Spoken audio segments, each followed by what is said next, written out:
Greetings, everybody. I'm Salvador Cordova, and Dapper Dino will be joining us shortly. Welcome to the Evidence and Reasons for the Christian Faith video channel. This is going to be an exciting, I was looking forward to this the whole week when Dapper Dino accepted my offer to have him on the show. So just a little bit of preliminaries. I don't know how long the show tonight will go, and I'm just looking forward to just having a great time. I've been spending a lot more time on my other channel. I'm planning to anyway, the Evidence Reasons Academy, where I teach basic college level chemistry, physics, math, biology, maybe even high school level. That's kind of the plan for now.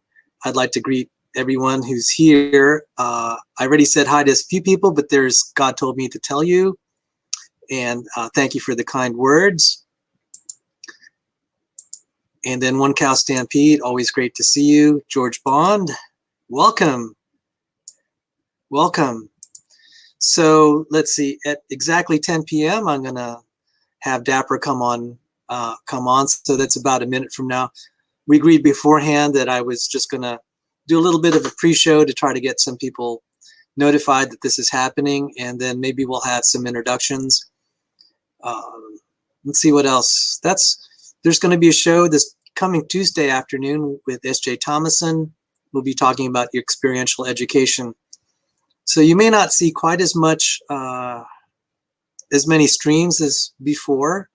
I really needed to stream a lot the last few months. As some of you know, my mother passed away, and I'd like to thank everyone who has been praying for me and for my mother while she was alive. She's there with the Lord now. So with that, Dapper Dino.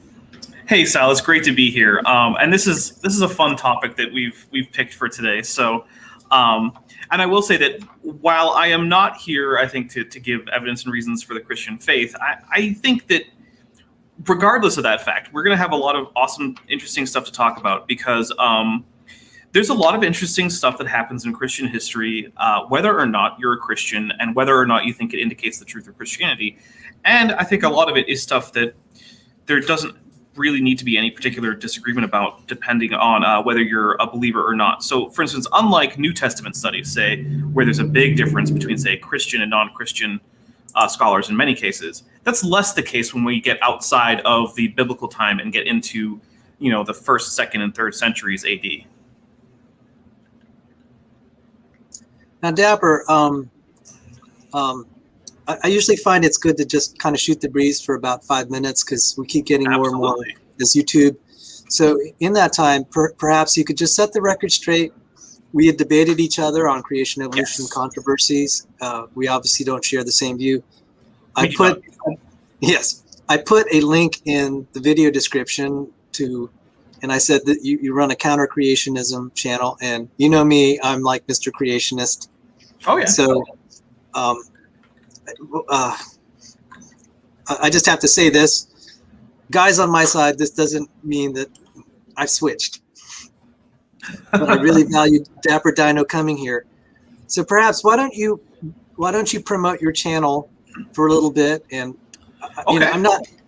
Let me just say this: I pay. Actually, Dr. Sanford paid to send me to school to learn under people that don't have creationist views. It's totally normal. Emery Moyna is paying thousands of dollars to study under people who are not creationists. In fact, probably very opposed to it. So this is, I still think it's great to learn what the other side has to say. And I think Dapper Dino you can learn a lot there. Now, I do have to admit some of the stuff on Kent Hovind, it's not for everyone. I will admit that. A large portion of your audience probably will not appreciate my Kent Hovind content. Actually, let me start there and explain why you might not. So I do run a, not quite weekly, it is essentially every week except the 2nd Tuesday in a month where it gets preempted by a different but similar show. And it's basically a drinking game that I actually encourage people not to play because I want people to be responsible. But there are rules for it. And Okay, look. In my honest opinion, Kent Hovind is an extremely low-level person when it comes to argumentation, and he's so wrong that I can pretty easily counter virtually everything he sells while becoming increasingly at least buzzed. I actually usually don't end up drinking super heavily because I pace myself very carefully so that I can, stay a not horrible host. But yeah, that is a thing that happens on Tuesdays. Feel free to skip it. Most of my audience, well, I don't know what most, but much of my audience does. However, I do also every Thursday have scripted videos that come out primarily countering various arguments that I think are inaccurate or just bad or counterfactual. Not always from creationists. I've also done some New Age weirdness that I think Sal would agree with me on, that I don't think Hebrews came from space in the future into the past. I'm pretty sure that we both agree that that didn't happen. There's also some stuff about medical pseudoscience. I have a little bit of content about things like homeopathy or Laetrile, which is basically trying to cure cancer by eating cyanide. Don't do that. That's bad. I think Sal's biochemistry knowledge will have him agreeing with me on that one. Now, just briefly, guys, because of the COVID lockdown, I wasn't able to get my allergy vaccinations because my HMO said, well, that's not an essential, that's not medically essential. So I'm coughing up a storm, and I'm really grateful that Dapper is here to help deliver the show. I do want to say publicly to Dapper and some of his friends like Dr. Dan and Erica and people on his side, I think even Kent Hovind, when my mother passed away, they offered some very kind comments, and I just want to say thank you to you guys. Well, Sal, we all saw how much you loved her and how great care you were taking of her. So when we found out that she had passed away, a lot of us are in various group chats and whatnot together, and we didn't know her, but still, for your sake, we all kind of took it as like, wow, that's really too bad. And, we were all hoping to make sure that we could get our condolences out to you, make sure that you were doing okay. Because, like I said, we saw what a wonderful son you were to her in her final time here on Earth. So we appreciate that. And, we appreciate you also being someone who we can come and have talks with. And so, we care about how you're doing. And as an extension, we care about things like, all of that. So, this is, at least on my part, I was very sorry to hear about that. And I think I just might have heard of fireworks. So sorry, there might be fireworks in the background because they are legal here. Wow. I'm jealous if they're legal there. There's a lot of restrictions here in Virginia, although some of it is good for their sakes. I don't want kids blowing off their fingers. I almost did when I was 16 years old, so I understand. Yeah. Here you can buy some fireworks in grocery stores here. Dr. Sandy Pigeon's here, our resident Navy SEAL, and we're going to have some shows with Sandy. Cool. Just some technical things. Dapper is in a thunderstorm region. He could get wiped out. I have computer problems, but I have a backup in case something goes down. We have some backups, and we'll try to keep the show going.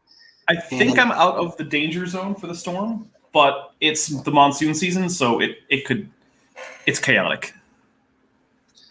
Yeah, and this is great, and I got to say thanks again to the YouTube community, not really the YouTube community, but the community here on this channel. Most of you know, but I do want to say this again. 18 years ago, I thought I was going to get married, and it just didn't seem to be happening. I just said something inside said this isn't going to happen. It was a few months later that my dad passed away, and God put me where I needed to be. And that was just a blessing to be serving and caring for my mom for 18 years, 7 years pretty much full time. Prior to that 7 years, I had time to go out to the casinos, which is another story. But,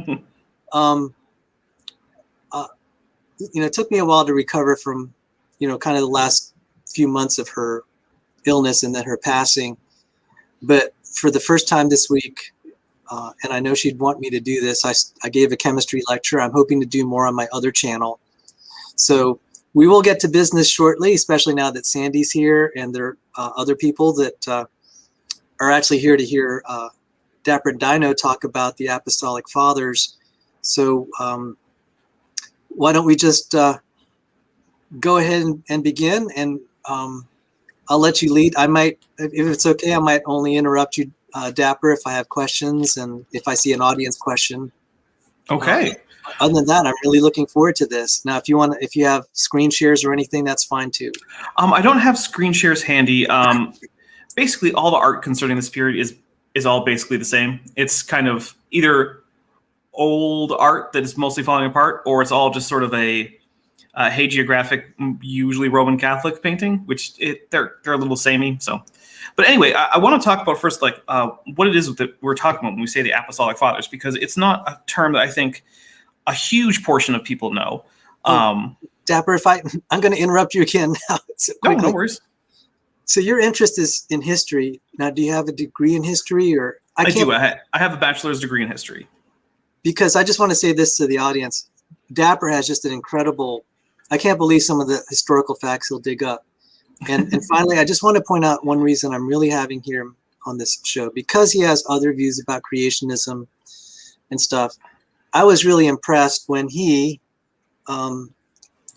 wanted to straighten some atheists out about their history. I said, that's interesting. You know, we tend to lump people that are anti-creationist all in the same camp, and that's not really accurate.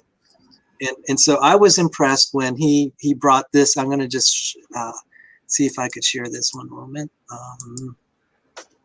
This is a picture of St. Nicholas. And actually, I may put this in the video description.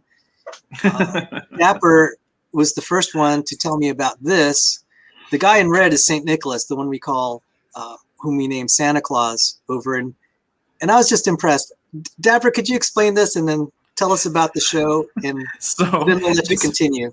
This is an event that's a little bit later in Christian history than what we're going over. But during the First Council of Nicaea, which was primarily about a Christological argument that was happening within the imperial church, a man named Arius was giving his idea that the Son of God was a created creature of the Father who somehow was created before time, but still had a origin that was not eternal in the same way that the Father was. That part of it is a little hard to wrap your head around.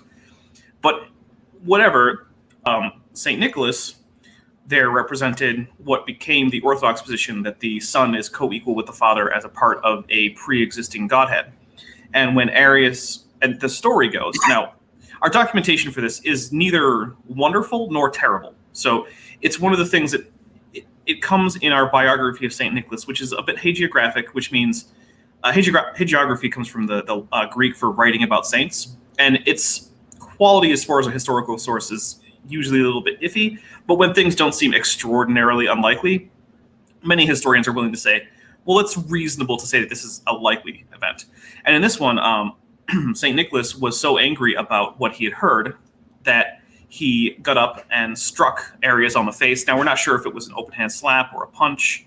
The story is ambiguous about that. But he was then immediately arrested and stripped naked and thrown in jail. And then in the part that is a little bit more, a little less likely to be taken seriously by all historians, there is the story that he had an apparition either of the Virgin Mary or of Jesus, who restored his bishop's robes to him. And so the next day when they went to check on him in his cell, they found him clothed once again after having been thrown in there naked. And for that reason, he was allowed to be readmitted to the council with the warning that he's not allowed to punch people anymore. You can't do that. The guy's on trial. He hasn't been convicted yet. You can't punch him. Sal, you're muted. Well, I like this artist rendition, and you found it. I said that's a pretty good right hook there. Yeah. So I don't know the degree to which it was a solid blow to knock someone off their feet, or whether it was a slap to say you're being rude. I don't know.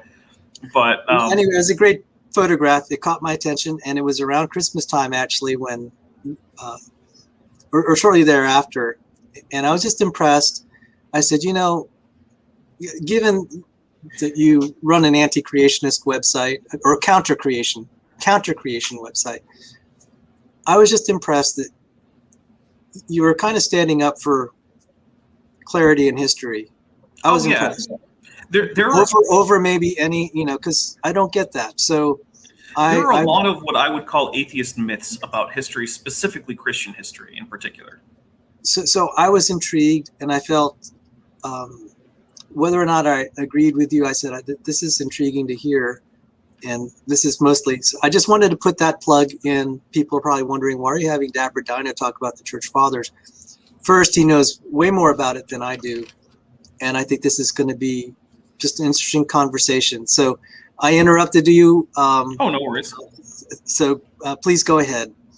All right. So like I was saying, we want to talk about who the apostolic fathers are, because it's a term that is not widely known, I think. I don't think most Christians know this term. It's actually not even a very old term. This group of people weren't really given that name until like the 16th century or so. But it is the group of people who lived more or less within the lifetime of the 12 apostles. And so this is sort of the first extra biblical stratum of Christian history and literature. So the people that we're getting here, where we have things like Clement of Rome or Ignatius of Antioch or Polycarp, these are people who we have good reason to think were active within a few decades of the end of the book of Acts, and are people who probably learned from the first generation of Christians, which may have included, and some of them claim to have actually been personally taught by various apostles like Paul or James or something. Have I read the first 160 pages of Michael Kona's book? I don't think I have. But that might be something for me to rectify. What is his book? Oh, The Case for the... yes, actually, I have. I have read those books. Never mind. I think... Yeah, I have. Yep. Sorry, I just didn't recognize the author name. So the interesting thing here is that this gives us sort of our earliest window into the development of Christian thought, Christian persecutions, because some of these authors get caught up in various persecutions, primarily the Neronian persecution, which started in AD 64, which started with Nero either setting a fire or simply ignoring a fire in Rome and blaming it on the Christians. It's not clear whether or not he set the fire or he just took advantage of it, because afterwards he took a large section of the burned down part of Rome and built a big palace on it, which, worked out for him great, right? But the accusations of him burning down Rome are mostly from his political opponents, so you have to take them with a grain of salt. But what we do have good reason to say is it wasn't purposeful arson by Christians, because there's just no motive for Christians to go burn down Rome. It's just a weird thing. Like, why would, other than the fact that you don't like Christians, why would you think they did this? So, yeah, I mean, it was their home too, right? Like, many Christians had their homes burned down. Why? So, yeah, no one really takes seriously the claim of Nero that it was the Christians. But he started one of the biggest first persecutions in AD 64.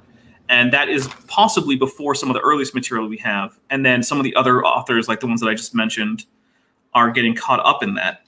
And so our first, and this is not necessarily in chronological order, it's a little bit hard to date some of these things. And we had to date a lot of them with context clues, but they all do seem to be very early. In some cases, maybe as early as 50, the year 50. But some of them may be more like 80, 90 or something. So first we have Clement of Rome. And this is interesting because the existence of these letters, they are from Clement, the Bishop of Rome. And so this is sometimes used by the Catholic Church to try to indicate the antiquity of papal primacy in the early church. Although it's a little hard to get that honestly from Clement, because while Clement is the Bishop of Rome, it's actually not clear that the church hierarchy, and we'll get into why we think it's not clear, actually was super similar to what we get now in, say, the Catholic or the Orthodox churches. So they're, go ahead. Oh, go ahead and complete your thought, then I have a question or a comment. Okay.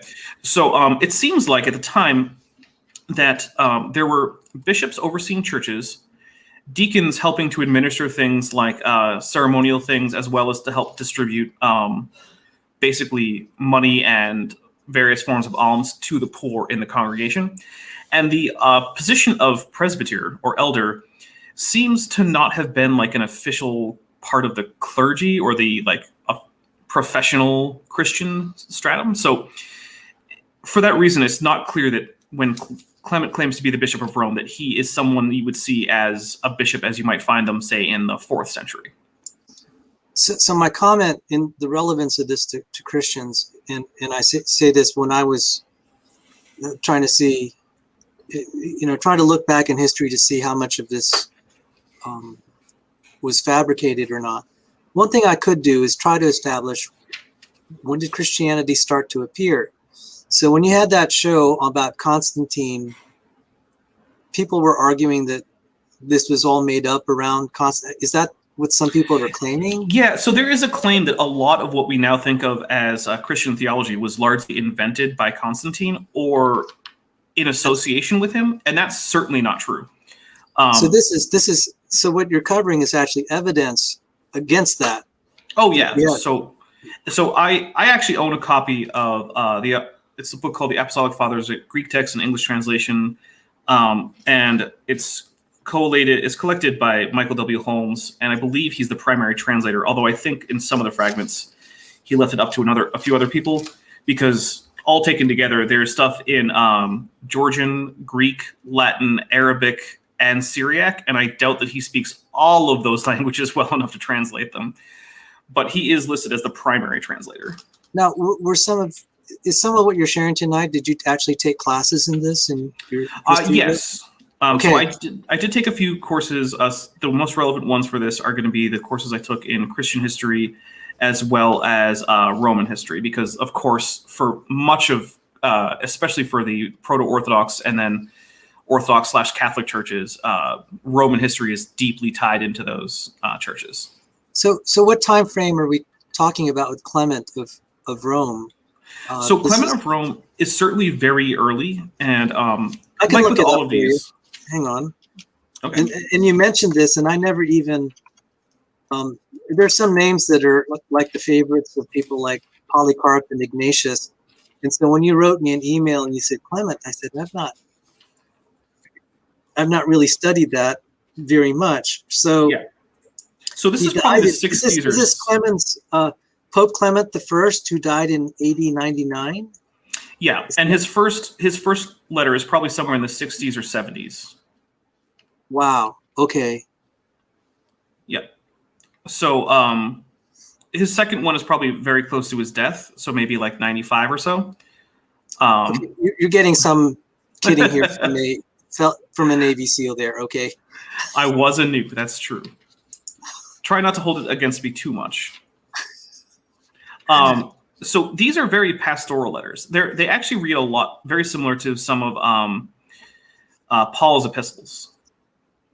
So, for instance, the first Clement these are written to churches in Corinth. So it's, if you read the title in Greek, it says to the Corinthians. So,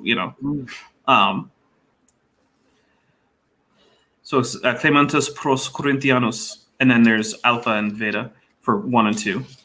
So, and this is sort of our first example that we have of post-biblical, sort of like instructional stuff for the faith, right? Especially that we can tie to a particular author. So we have Clement going into examples from the Old Testament of humility. So he mentions things like connecting it to the preachings of Jesus, where then he talks about things like Elijah and Elisha, various prophets. He mentions Rahab. Then he goes into things like harmony in nature, because one of his big things is that he finds that the Thessalonians have been fighting amongst themselves. And he's trying to say, hey guys, let's hold up. Let's calm down. Let's remember the teachings of Christ, the teachings of the apostles that I met, because I believe he makes the claim to have been taught by Peter. And so, it's like, guys, come on. Now, like I said, this has been used by some Roman Catholic apologists to indicate a primacy of the Roman papacy. But like I said, it's not clear, and we'll get into why in just a bit when we talk about the Didache. Why is it? It's not clear that the ecclesiology of the church is what we would find in the later imperial church at this point. So calling him a pope might be a little bit of a stretch. And also, he doesn't actually claim any kind of jurisdiction over the Corinthians. So he doesn't say that he's going to order them to do anything. He doesn't say he's going to come down there and defrock their priest and select a new bishop or anything like that, which you might get from, say, a later medieval pope, where he'd say, hey, the Bishop of Paris is being a jerk. I'm going to replace him. There's no even hint that Clement is even claiming that he can do that. So I think that the statements by Roman Catholic authors are a bit overstated when they come to saying that the epistles of Clement are evidence of the early primacy of the Bishop of Rome. So, but then these are too long for us to really dive too deeply into. So I want to take a look at, we get past Clement and we get into Ignatius. So Ignatius... If I could just clarify. So I looked at the Wikipedia entry. So you're referring to the letters First Clement and Second Clement. Yes. Okay, thank you. All right. Yeah. That's all I had. So then we get the letters of Ignatius, and this is Ignatius of Antioch, who, again, we're still at a point here where we're not exactly clear what it means to be a bishop, but these are a little bit later, and so these are probably from the reign of Trajan, and the date range is somewhere around like 98 to 117 or so. And there have been a large number of letters attributed to Ignatius, but many of them have been largely disregarded as inauthentic. However, we do still have a fair few, it depends on exactly who you ask, maybe 5, maybe 7, that are reasonably likely to be actually from Ignatius of Antioch. And so these are pastoral letters that he's writing to various churches, largely as he's passing through their territory, as he's on his way to be executed in Rome. And so he writes letters to, I'm going to just flip through, like the Ephesians. He writes letters to the Magnesians, the Trallians, the Romans, and so the Philadelphians, the Smyrnians. So as he's doing this, he's doing a number of things. You would think those are the authentic. The historians would think those are authentic. These ones seem like they're probably authentic. Because Ephesians, Romans, Philadelphians, Smyrnians, those are churches mentioned in the New Testament. So this would be significant. Although even by this point, it's likely that there were churches that had sprung up after the last book in the New Testament was written. So even if he had written to some other churches, that wouldn't on its own be enough to be suspicious, because you got to remember there were many new churches popping up in new cities around this time, because Christianity was spreading at a pretty good clip at this point. He also writes a letter to Polycarp, who we also have texts from. And so during these, he's primarily, in the letters to the churches, he's primarily doing a few things. One is he's warning them about staying true to the teachings that they had received, and he's backing this up with his personal experience with the apostles. And he's also telling them that his martyrdom is not a bad thing for him. He seems to be embracing that option. So we see a very early emphasis on martyrdom as being not necessarily a tragedy so much as an ability to, one, show your faith in front of the world, which may inspire others to similar faith, but also as sort of a noble act of saying that I'm going to stay faithful to God no matter what, and this is the ultimate test of that. And so this is where very early on in Christian history, you get a veneration of martyred individuals. And this seems to be towards the beginning of that. In fact, around this time, we actually have people warning that you shouldn't go seeking martyrdom. Like, don't go run to the Roman official and proclaim that you're a Christian in hopes of being martyred. Don't do that. Because apparently that was a problem. People were doing that. So he also has things like what to do when people mistreat you, or in response to mistreating him, which is basically to pray for those who mistreat you and show patience with them. He also occasionally gives personal thanks to people who've helped him in these churches, or maybe who've shown up with food while he was on the way. Because one of the things you got to remember is right now in like the modern world, if you need to go to a particular place to stand trial or even to be executed, they're just going to load you on an airplane and ship you there, right? But Ignatius probably had to walk all the way from Antioch, which is down in Egypt, all the way to Rome. And we know that he was probably walking because these letters seem to have been delivered by hand, because he wasn't normally just given access to, couriers to run his letters places. So he probably actually had to march that whole way. He might have been able to ride on a horse. It's not clear. But yeah, this was an overland journey from Antioch to Rome. So let's see. He also has,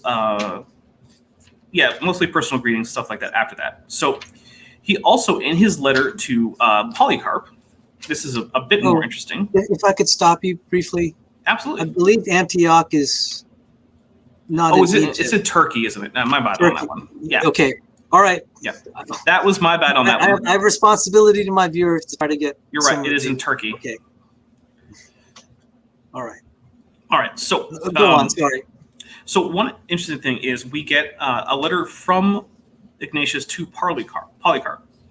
And so in this, one of the things that he talks about is he talks about some, personal stuff. But then he starts talking with with Ignatius about things like how to be a good bishop and whatnot. And so we get some interesting pastoral insights. And we're starting to get a little bit more into the area where we're getting an ecclesiology that is more similar to what you're going to get in the later imperial church, where you have bishops, priests, and deacons. In particular, in chapter 6, he starts talking directly about presbyters, or presbyteroi, which is where English actually gets the word priest from. The English word priest is actually derived from the Greek word presbyter, which literally means elder, which is also where you get a lot of churches now who have elders boards or whatnot. They're getting that from the translation of the word presbyter. So he says that presbyters, for their most part, must be compassionate, merciful to all, turning back all those who have gone astray, visiting the sick, not neglecting a widow, orphan, or poor person, but always aiming at what is honorable to God and the sight of people. They must avoid anger, partiality, unjust judgment, and it goes on like that. And so this is one of our earliest indications that presbyters were now an official part of the church in a sort of regular and continuous sense, and they had some official function beyond simply being the elders, literally the people who were sought for advice and whatnot because they're old. So we get that with that. We also get an account of the martyrdom of Polycarp. And so it's not entirely clear who wrote this and exactly how they encountered this.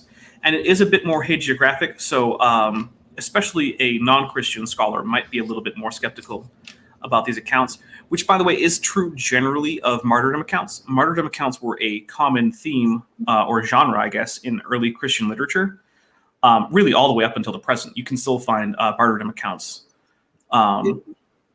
being written. And so now I have a little bit of a question here in terms of evaluation of the sources. How is it that they will? I think I get it.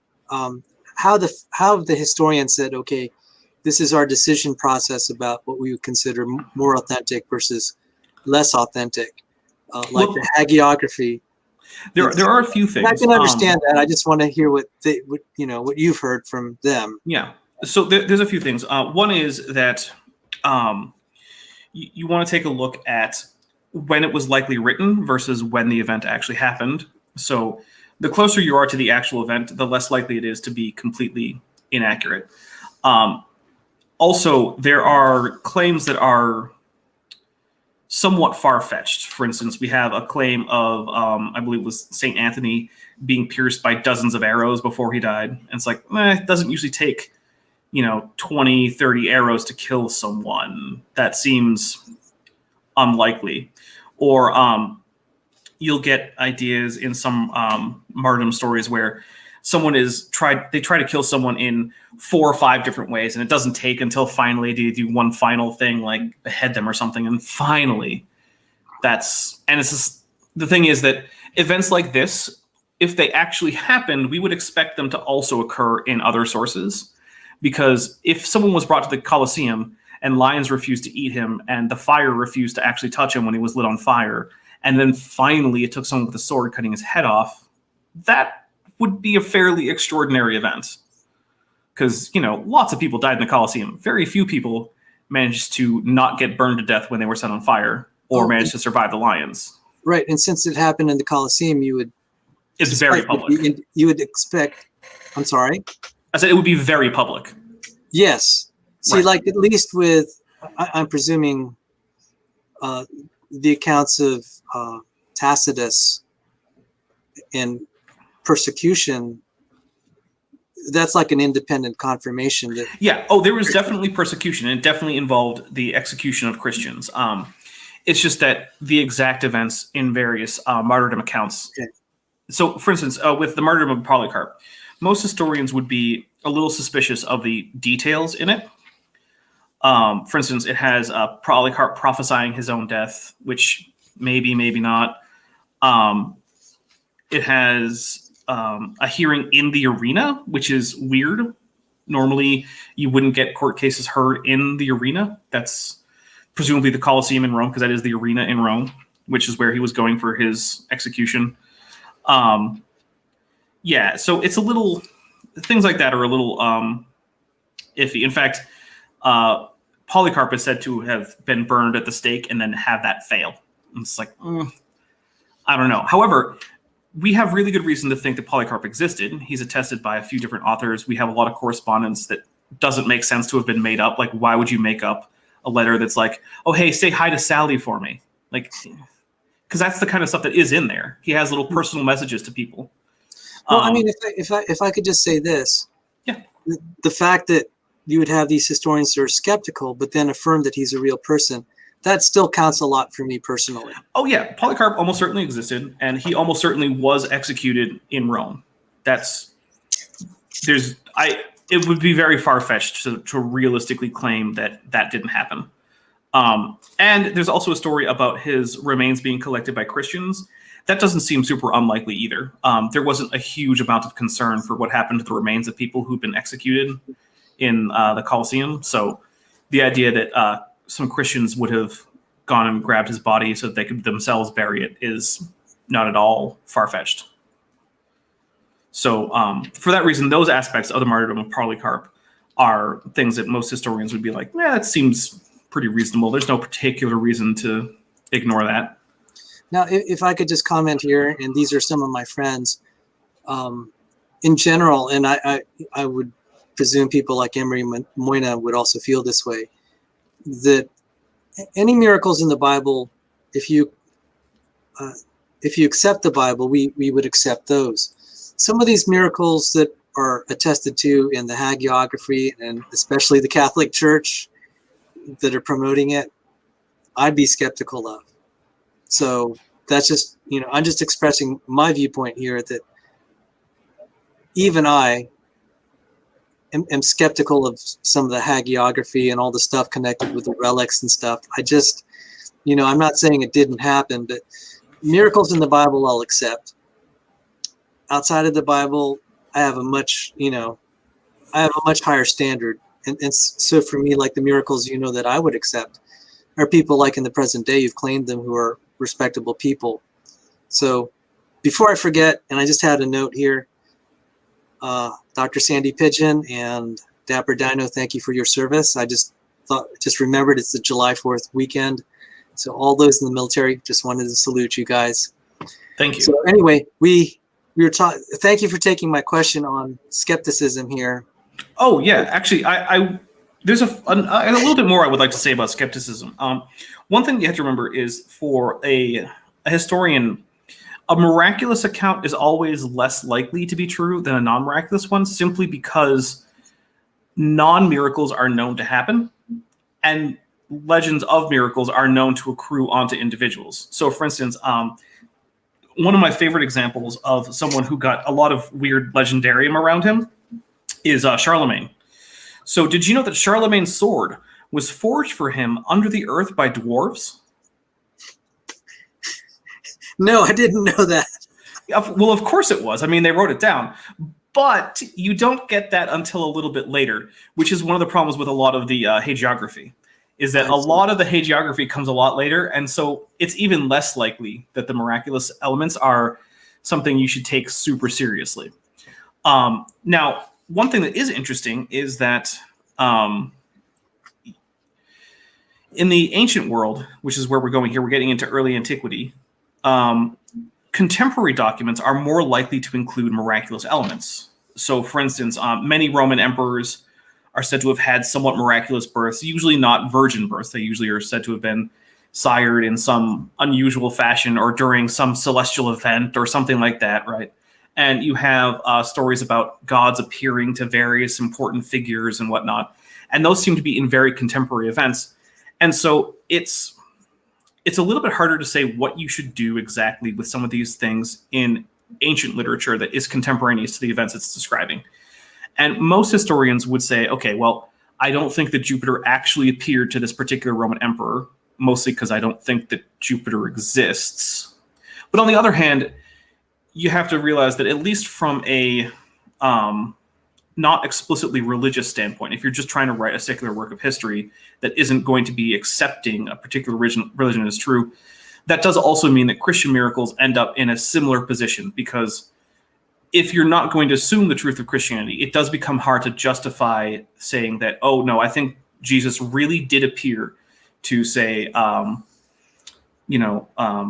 this particular, say, Paul, or I guess at the time Saul, or Constantine the Great, who is also said to have had some kind of explicitly Christian vision. Or maybe they did have some kind of vision, because we know people do have visions, but maybe it wasn't really the person that they think it was. Because one thing that's interesting is people tend to have visions in religious contexts that correlate to the religion they already believe in, which is a little curious, which was not actually the case for Constantine, but it is for most such visions. So there's always that. But I think the next thing that I want to talk about is the Didache. And unfortunately, we don't actually have a known author for the Didache. The Didache is just Greek, or Didache is Greek for just teachings. And the full title is The Teachings of the 12 Apostles. And we actually probably don't even have one author who wrote this. It's probably a compilation of a few different texts that have been stitched together. But one interesting thing for this is that it might go as early as AD 50, which makes this could make this one of the earliest works we have. Now, some people have proposed dates as late as 150. I favor earlier dates, and I'm going to get into why in a bit. I actually tend to think the Didache is probably a very early text. And so it's a combination of a few things. One is it gives some moral instruction in a section called The Two Ways. So it starts, there are two ways, one of life and one of death, and there is a great difference between these two ways. And so in describing the first way, the way of life, which it does in great detail, it talks about a lot of things where it either paraphrases or quotes various biblical passages, which actually makes people think that the author of this section, at least, probably had access to the book of Matthew, because it parallels a lot of passages in Matthew pretty closely. And if I could interrupt, I did not know about this document. I mean, I'd heard it. You know how it is, you might be reading, it's like, I don't know what that is. I didn't realize its significance here. Oh, it's one of... So these are actually, so we're talking about some of these sources that are actually outside the New Testament itself, the New Testament canon. So this is very interesting. Well, if you take the earliest date for the Didache and some of the later dates for some New Testament works, this actually could have been composed during the time that some of the New Testament works were also being composed. So this could be contemporaneous with some biblical books. Now, it's always a little bit fuzzy because none of them give us a date, right? They didn't say, oh, this was written by so-and-so on the 12th of October in the year 12, because there was no year 12 at the time, or I guess it still would have been like 40, but whatever.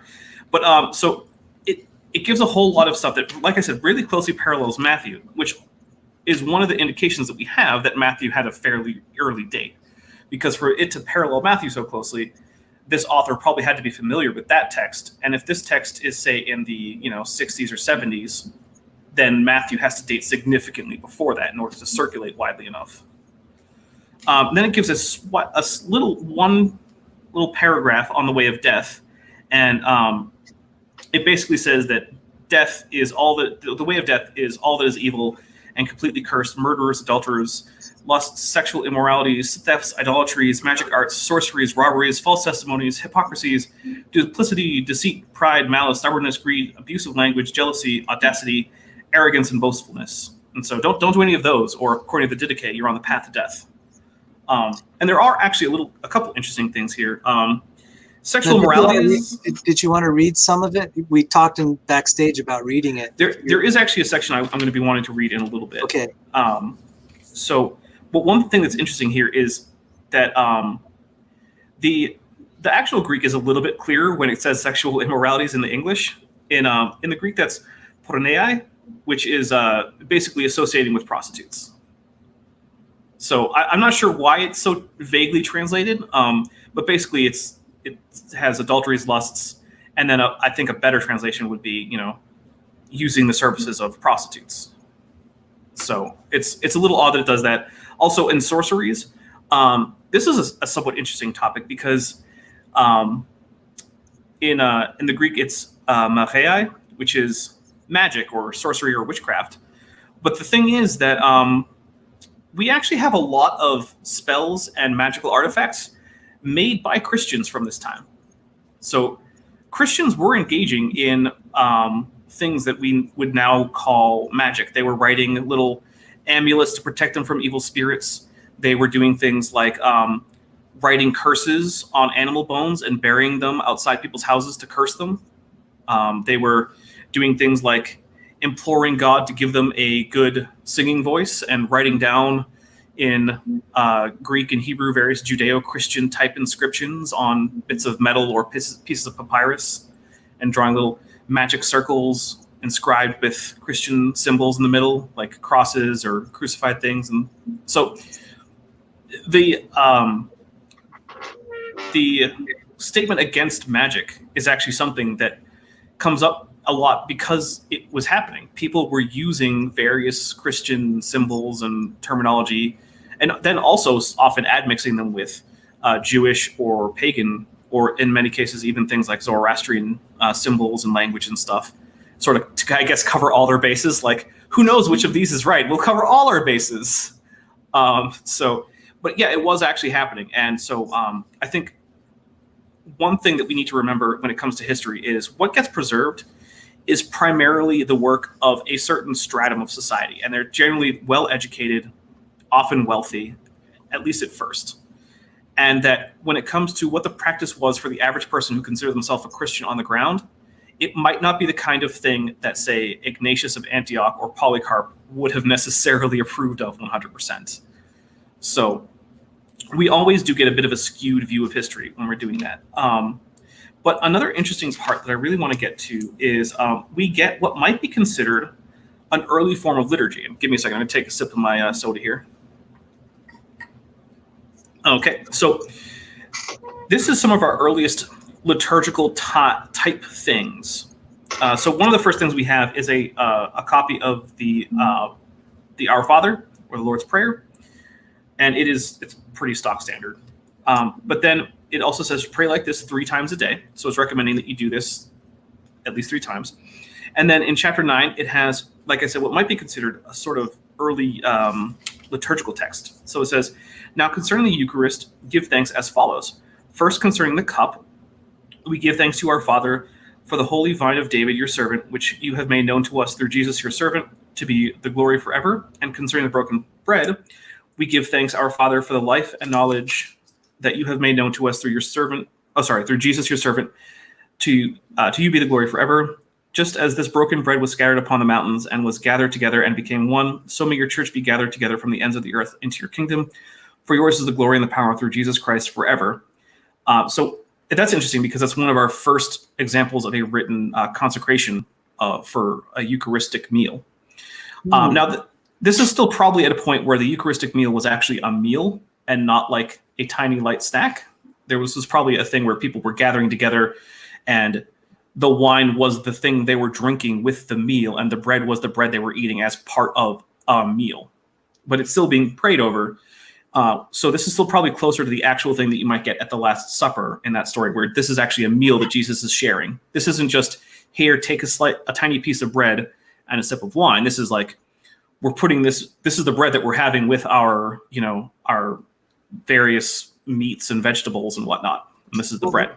Well, you pointed out something that I was just, as you're talking about it, I said that really, that puts a perspective on the way it's compared to how it's celebrated today.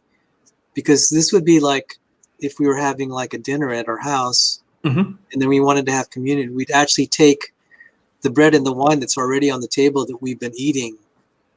Yeah. Well, it probably would have been the bread that would normally just be there for a meal, but before you start eating, you would do this before the meal actually starts. I'm sorry, I'm a little bit distracted. There's some private drama in Sandy and I, and she just spilled the beans. Oh boy. Okay, well, this may come out later. I'm sorry, I just couldn't help. It's like, oh my, whoa. So sorry, I had nothing to do. No gossip travels fast. Oh, I know.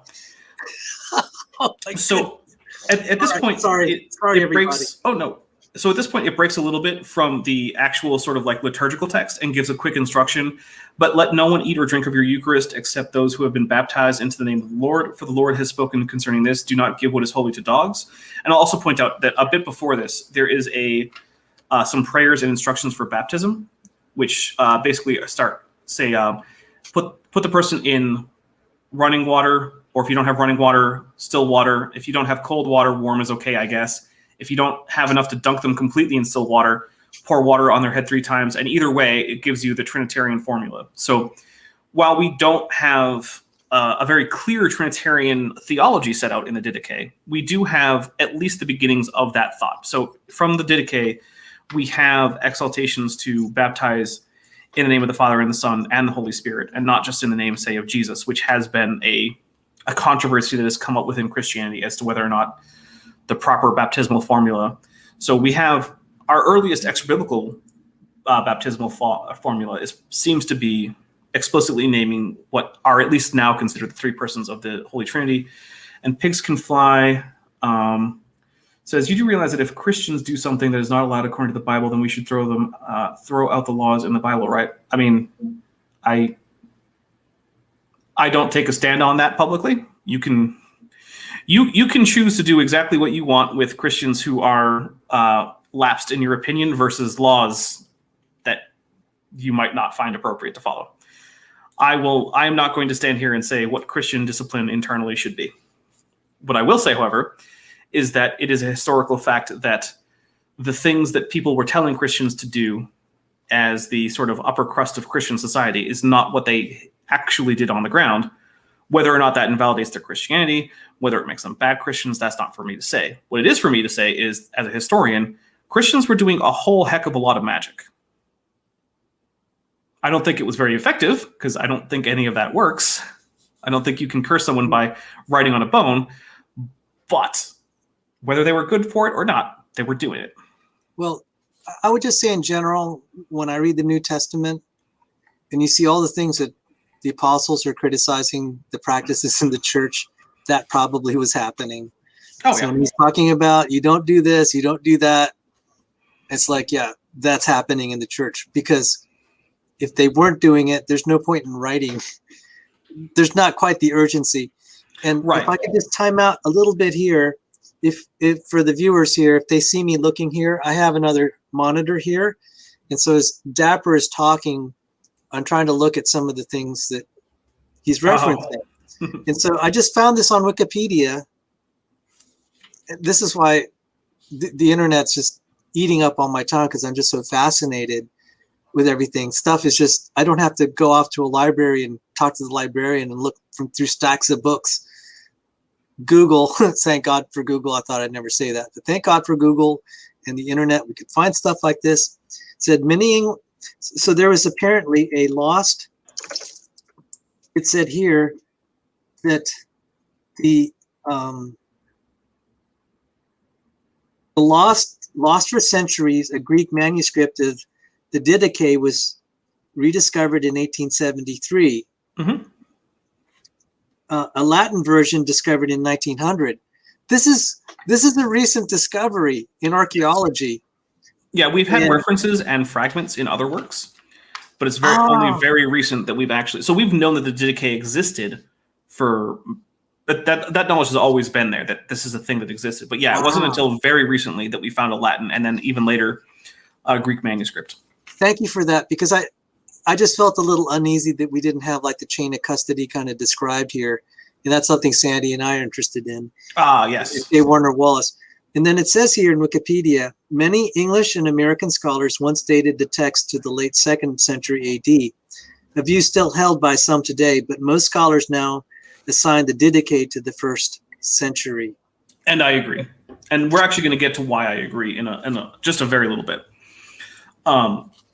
So then it continues on with a prayer for thanks after you finish the meal. And one of the reasons we think it's actually a meal is it doesn't say after you've had the Eucharist. It says after you have had enough, which seems to indicate that people are eating until they're at least satiated. And let's see, Patrick Alexander says, I'm not surprised that there are pagan practices intermixed with the growth of Christianity.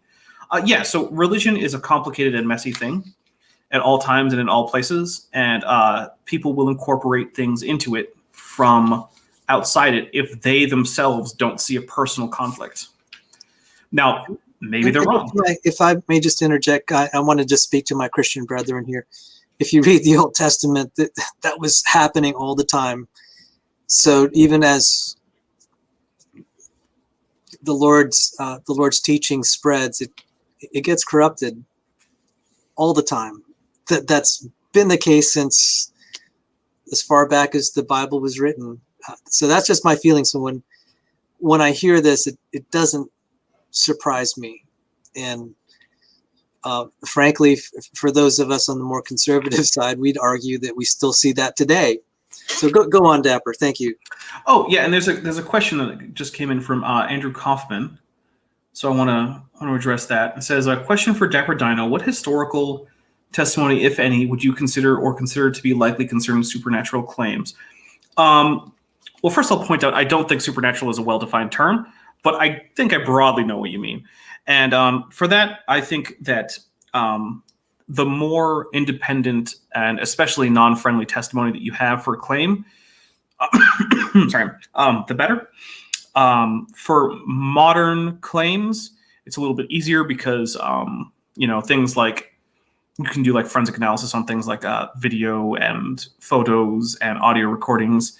But also you still are going to need some independent verification as well as a lack of a more plausible naturalistic explanation. So for instance, famously, there was a bout of claims of miraculous events in India in the late 20th century. I believe it was in the 90s, where a whole lot of statues were said to be drinking milk.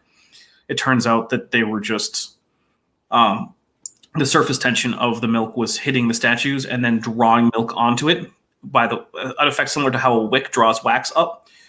And the milk was actually running down the statue and spilling onto the floor. The statues weren't drinking the milk. I did not know. I was wondering what the outcome of all that was. Now, I'll just say this again, if you'll forgive me, Dapper, here. There are people here among my viewers that feel that they've experienced personal miracles. I count myself in that. So, I'm not out to convince anyone else, but I do know that I know people that have experienced things, and to them that's enough. I think it's harder to confirm something that didn't happen to you when you weren't right there. I agree totally. If you have a personal experience that you have trouble seeing as non-miraculous, then I think it's perfectly reasonable for you to take that personal experience and have it inform your beliefs.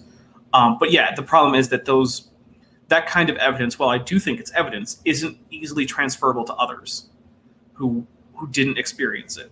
Exactly. That's why I say it's not transferable to others.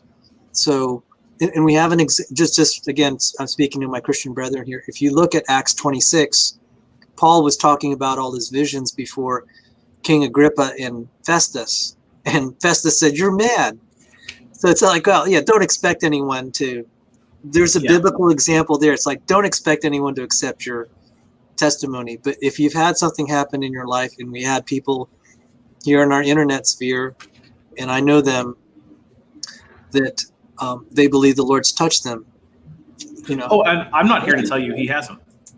I have absolutely no interest in telling you that you didn't experience a miracle or trying to get you to stop being a Christian. That's not what I'm here for.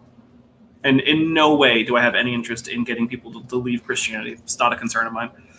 I'm very happy for everyone who is Christian to stay Christian, or anyone who wants to become a Christian to become a Christian. I'm also happy for people who don't want to be Christians to leave, because I don't think you should live a lie, as it were. If you honestly don't believe these things, I think you should be open about it, which, I mean... I know that's tough medicine, but I'm just like, you know, it's...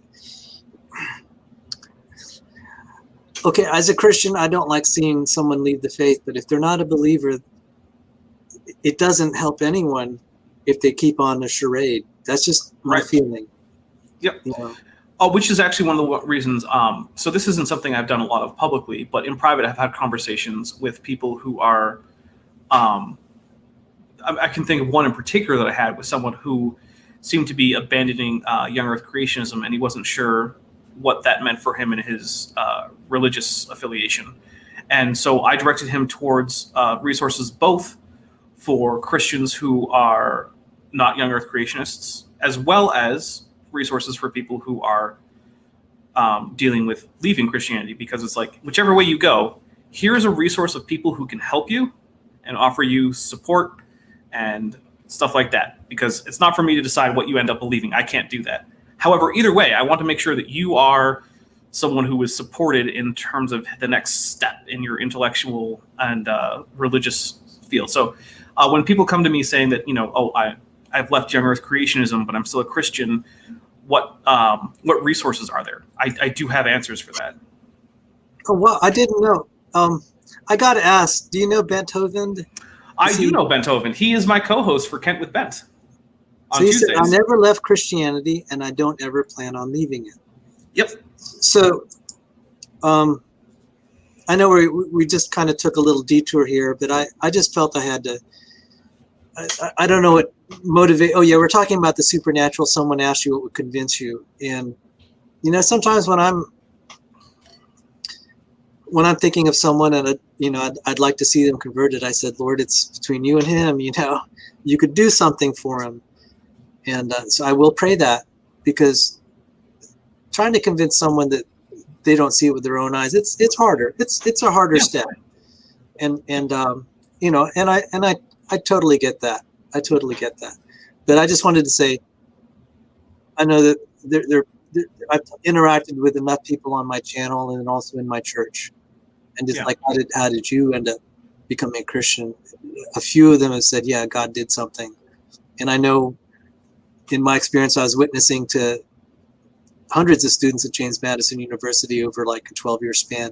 The one girl who got converted said she'd seen a miracle. So anyway, well, we were just, that was a big derail there. Hey, you know what? It's okay. I appreciate what you said, that you know, if someone feels that the Lord has worked in their life, you're not trying to deconvert them. I will tell you that I meet people who aren't that way, you know, and I just wanted to say I appreciate you saying that.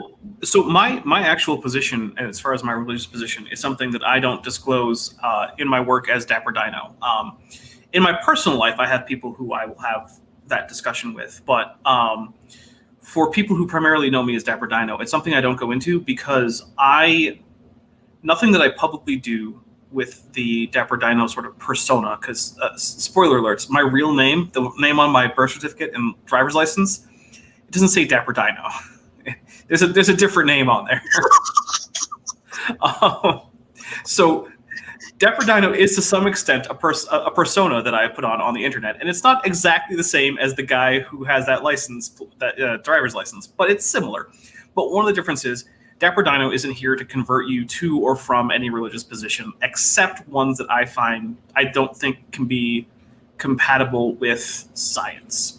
So for instance, if you think the Earth is flat, that's part of your religious position, I'm going to disagree with you publicly. But I would too. Okay, as a creationist, then he'll disagree with me publicly on my creationism. But if you say that, Jesus is the Son of God and the second person of the Trinity, or if you say that, Lord Krishna appeared to you in a vision and now you are going to follow him, and I'm going to say, great. As long as you don't then go ahead and say something that I can demonstrate scientifically is inaccurate about science, you can do it. Have fun with that. Don't hurt anyone or yourself, but go for it. Because I'm not here as Dapper Dino to change people's religious stance apart from things that I would say contradict science, which I don't think that the divinity of Christ contradicts science. I don't even think that miracles per se do that, generally speaking. For instance, I don't think the resurrection of Jesus is necessarily a violation of science. So, well, thank you. Thank you.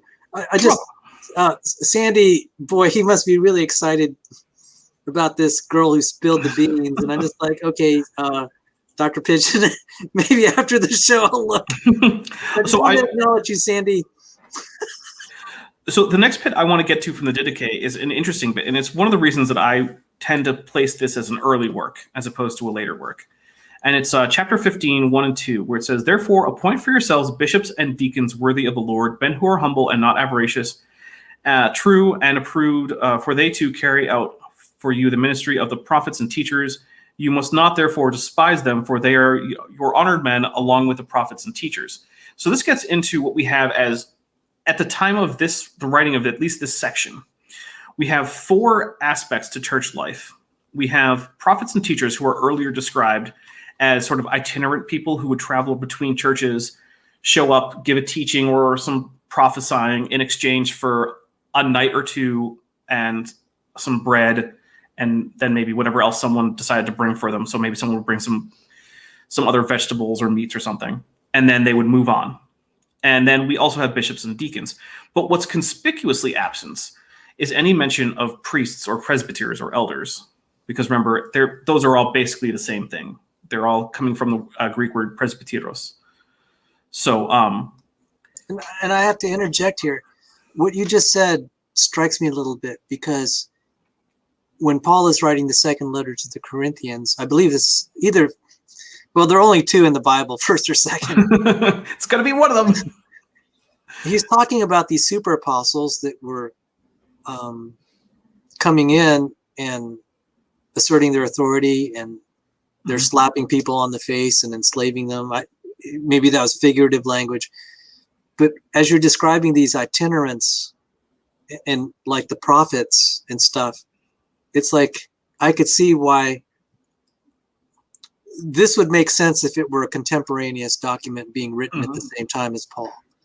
Yeah, because this reflects kind of the state of the church, where you had good apostles, and then they leave after just a few years. These other guys come in claiming to be prophets or teachers, and so we were talking about the practice of magic or whatever. There were, if you read the New Testament, you could just sense there was a lot of turmoil, even with churches that the apostles themselves planted. Shortly thereafter, these other people would come in, and Paul said, "I know that there are going to be wolves that'll come up among you and not spare the flock." And so, as you're reading that passage from the, how do you pronounce Didache? You can pronounce it Didache. There's a whole range of ways that you could pronounce it that work more or less well with various types of Greek pronunciation. I go with Didache when I'm speaking English. Okay, so that passage in the Didache, it just resonated with me as to what I saw in the New Testament. So this is an interesting. So thank you for bringing this up. I did not. It's been about guys, to the viewers. It's been about 20. Yeah, it's been about 19 years since I've taught on this topic of kind of the church fathers. It's been a long time, so this is a lot of fun. So thank you. Well, I'm really glad. This has been a standing interest of mine for a couple decades at least, but I never really get to talk about it because no one usually cares. It's not easy to find people who are like, "Oh, you want to talk about a first century Greek Christian text that's extra biblical? Yeah, let's spend a while talking about." No one says that. So as far as is the comment by Dr. Sandy a pronunciation attempt? Because the reason I go for the hard CH there is because that's actually transliterating a Greek chi, which usually comes out as a k in English. So that's why I go with Didache with the ch there. So in Greek, it's delta iota, delta alpha chi eta. So Didache is how that would usually come out in most English words that you take from Greek and just slap them into English, which is not how it would have likely been pronounced at the time, and certainly not how it's pronounced in modern Greek. But what are you going to do? But an interesting thing about that, the Ethiopian Coptic Church considered a version of the Didache part of their broader canon. They also held on to Enoch. So that is broadly true, although calling it the Ethiopic Coptic Church is a little off. Their official title is the Ethiopian Tewahedo Church, and they are in communion with the Coptic Church in Egypt. And actually, until the late 20th century, they were technically part of the same church, but with a different liturgical tradition. But then in I believe it was in the 80s, I think, but don't quote me on that, Pope Tawadros of the Coptic Church, Pope Tawadros of Alexandria in the Coptic Church, basically granted autocephaly to the Ethiopian Tewahedo Church, making them their own, still in communion with the Coptic Church, but their own self-run church. So they had their own bishop who was the primate of the Ethiopian Tewahedo Church. And they do have a broader canon than even the Coptic Church in Egypt. It does include Enoch as well as part of the Didache, and it is kind of their broader, like he said, broader canon. So for them, the books that are the 66 books that you'll find in the Protestant Bible, as well as the books that Protestants often call apocryphal, or that Catholics might call deuterocanonical, are also part of their tradition. So yeah, the Ethiopian Tewahedo Church is interesting. They have, they claim to have the Ark of the Covenant in one of their churches. So that's interesting. You can't go look at it, but they have some interesting stories about it. And they select a priest to be its quote unquote guardian. And that priest usually deteriorates fairly rapidly. They usually end up becoming quite sick and sometimes going blind. And the room that it is normally kept in has some signs of what might be radiation damage. So some people suspect that whatever they have, it's radioactive. And maybe that's what's causing all the problems with the priests and the room that it's kept in. Or maybe it's the power of God inhabiting the Ark of the Covenant. I can't get a look at it. I can tell you that I think that radiation is more likely. So, but then, so that bit there with bishops and deacons is actually one of the reasons why I think it's very early, because it does correlate so well with certain things that you find in the New Testament.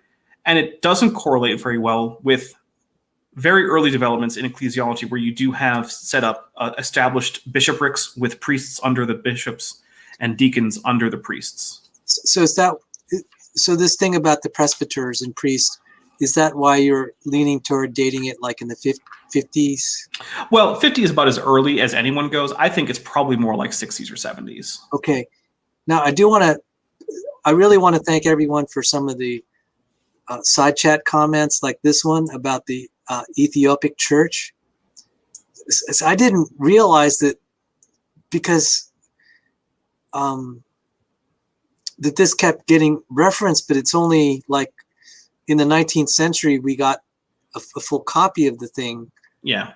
And which is, so this is a well attested to document. I mean, people have been through the centuries finding pieces of it and referencing it for a long time. So this wasn't, the reason that's important to me is I'm always skeptical of a new find, relatively new find. Did someone forge it? Because there are definitely some documents I think are forgeries. Oh, like there absolutely are. Like the Book of Jasher, because it says in the Bible, isn't this recorded in the Book of Jasher? And then I read one rendition of it. I said, this doesn't look like, it just doesn't get that ring of authenticity. So I do also want to point out, and I don't want to go through it because it's fairly lengthy, but the Didache before this also has an extensive section about how to recognize false teachers and false prophets. And so I think that actually does correlate well to the problem that Paul talks about, where you were having these people who are coming in and just taking undue influence and basically becoming cult leaders and perhaps teaching things that Paul wouldn't have appreciated. And so one of the things is like, hey, visiting preachers or prophets should only stay a day or 2 days at most. If they request anything besides bread from you, get rid of them. There's all these very strict things. Like if you're following the rules in the Didache it's very hard for a preacher or prophet to visit you and do anything other than stay for a night and get a little bread unless you opt to give it to them. Because it does say that they're allowed to accept more from you, but the only thing they should be requesting is bread. If they request money, get rid of them. Wow. Wow. Yeah. Wow. Because that does resonate so much of the abuse that was happening in the Corinthian church. I mean, Yeah, well, people were, let's see,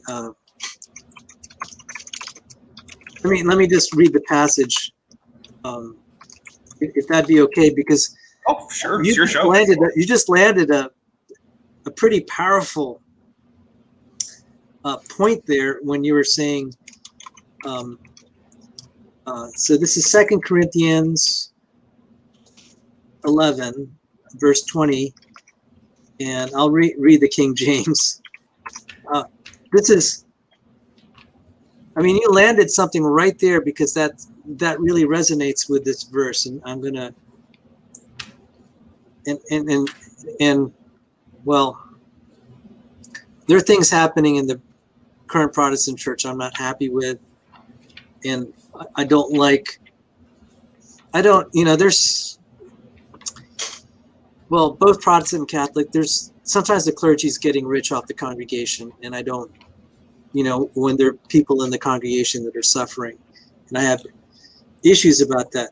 So I do too, actually. I think one of my favorite ones was I think it was Copeland, that mega church preacher guy, and he was asking for money for a new private jet, and someone used the picture of Captain Kirk from Star Trek V, where he says, "What does God need with a starship?" And they replace it with, jet. What does God need with a jet? It's like, that's a good question. What does God need with a jet? So here it is. 2 Corinthians chapter 11, 19 and 20. For ye suffer fools gladly, seeing ye yourselves are wise. For ye suffer, if a man bring you into bondage, if a man devour you, if a man take of you, if a man exalt himself, if a man smite you on the face. And so they're taking and doing these, taking advantage of, these sheep. So I find it very compelling that the Didache was saying, look out for these guys. Oh yeah, it's a big concern. They're out to take advantage of you. They'll represent themselves as men of God.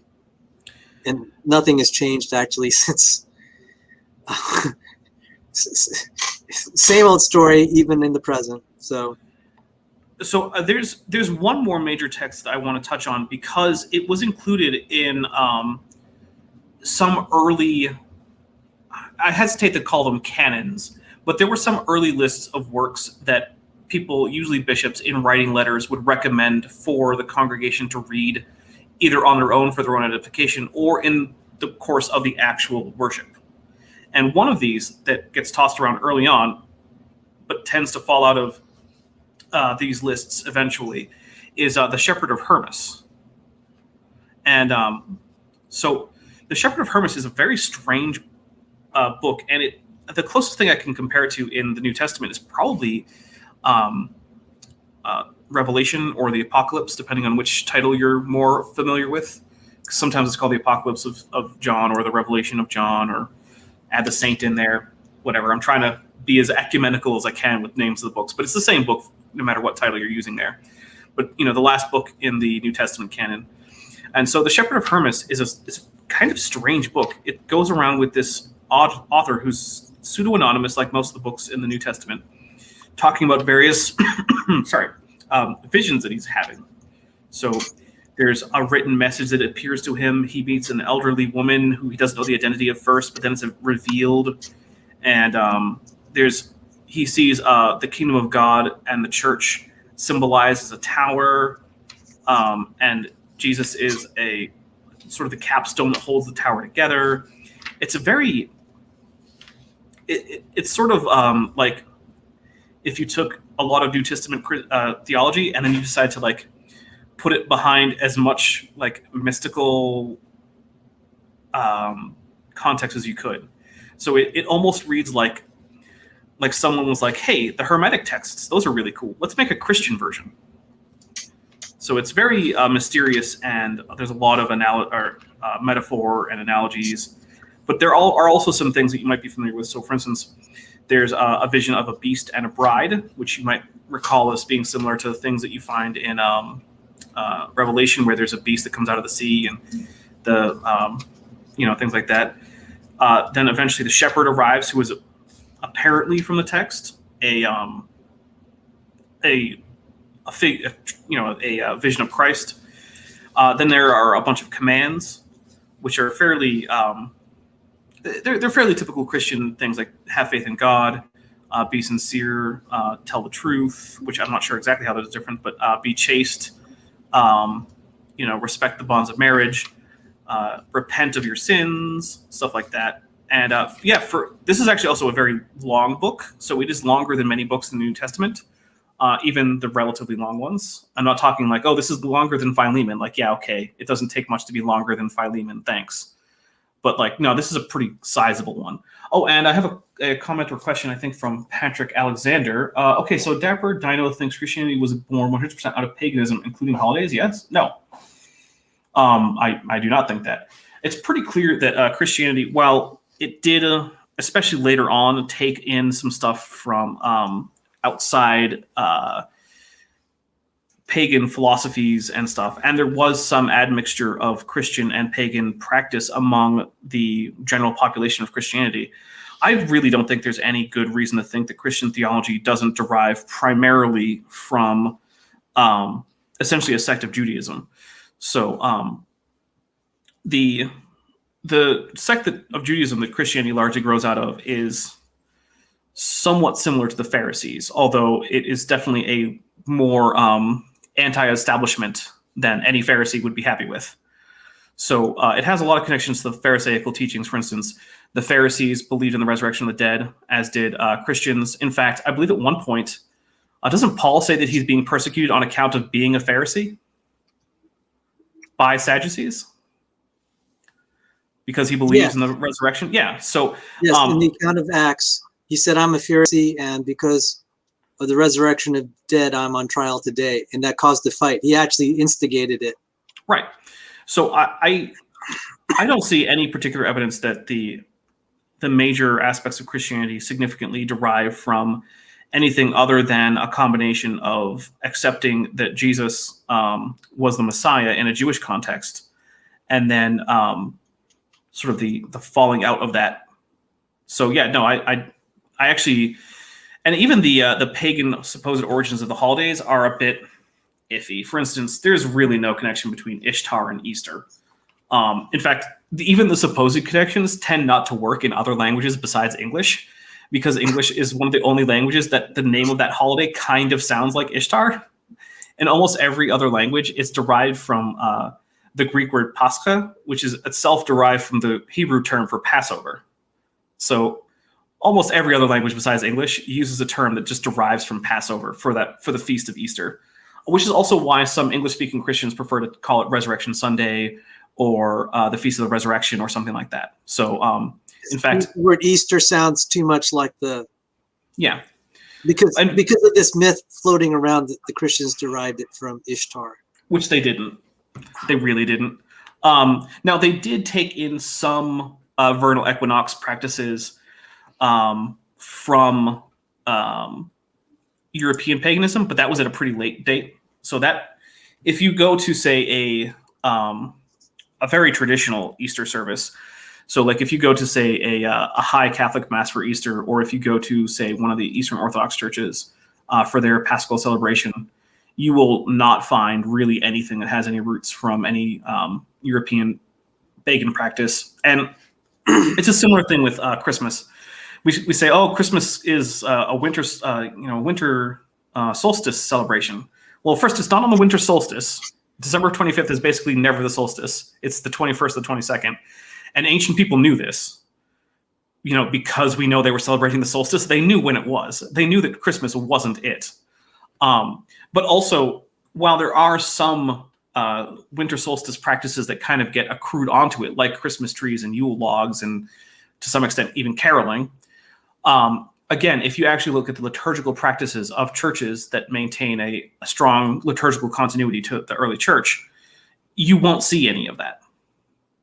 And we also have good reasons to think that the date was not picked to correlate with the winter solstice. Instead, it was actually picked based on when the church was already celebrating the Feast of the Annunciation, which is when the angel comes to Mary and announces that she's going to be pregnant with Jesus.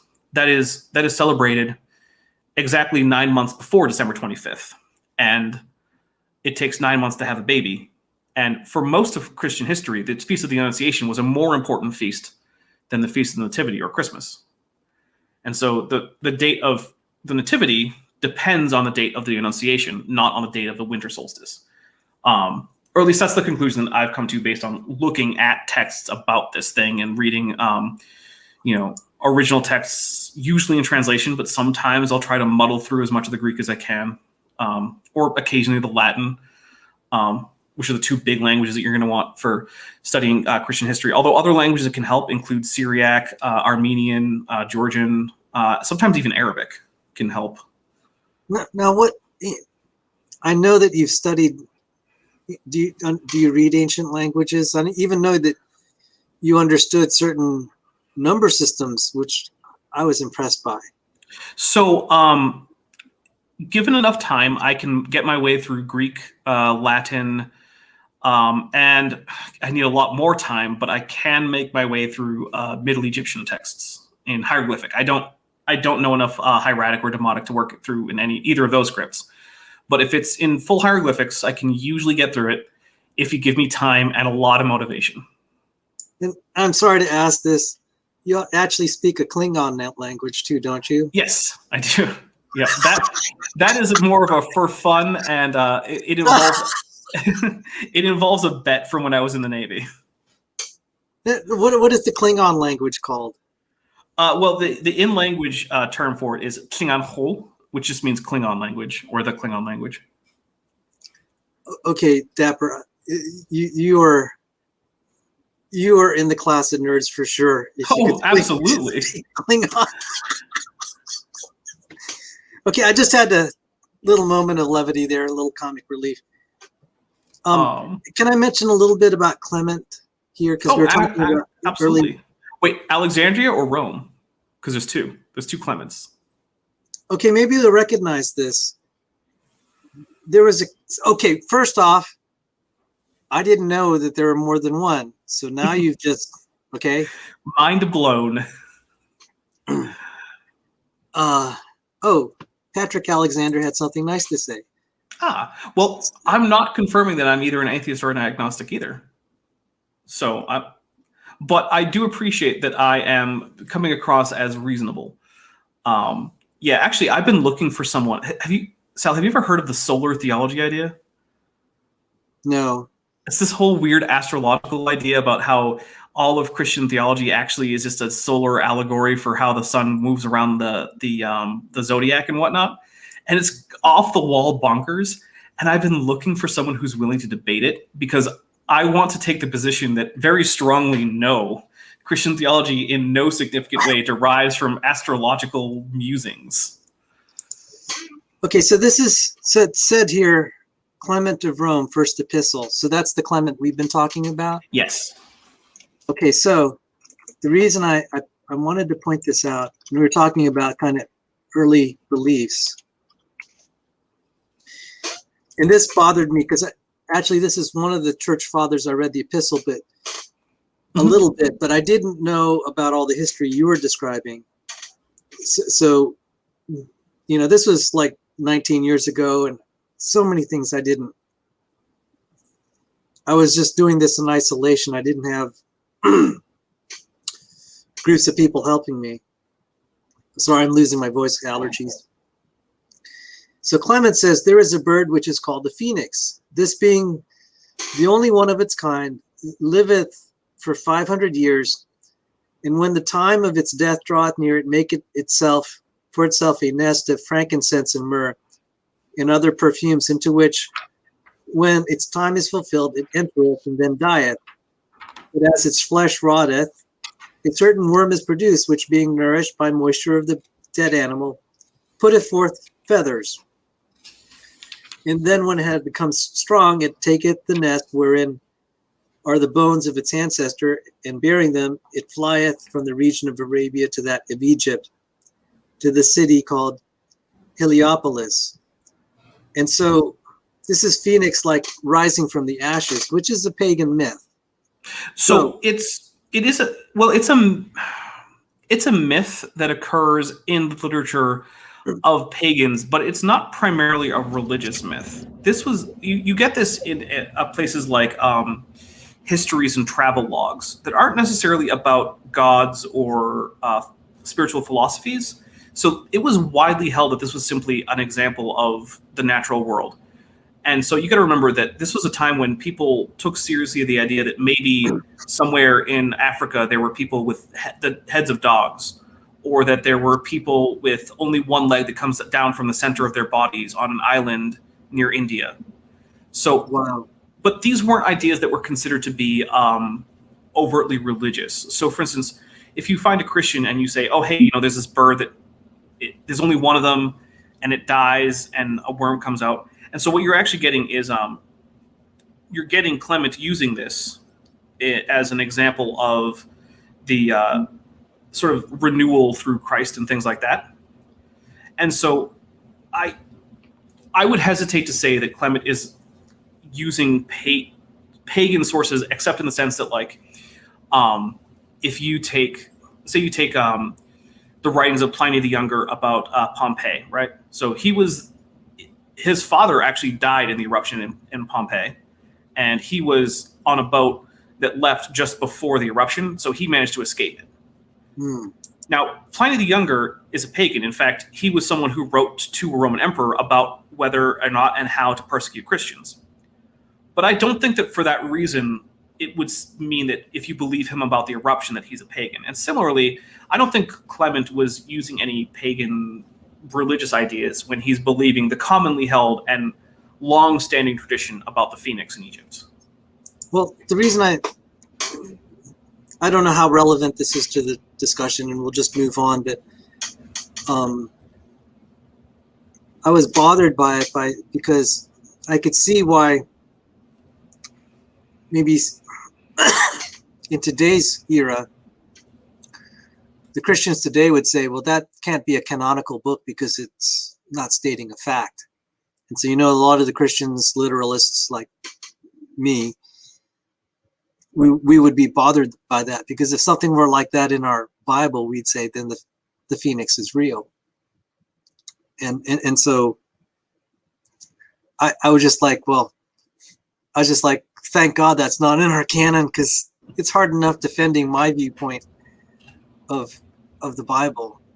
And that's neither here nor there. I just wanted to say that this indicates to me that the quote unquote apostolic fathers, they probably were touched with the culture, and they do strike me as authentic, real people, but they were touched with the culture, and some of their viewpoints would not be acceptable to modern Christians today, like the phoenix.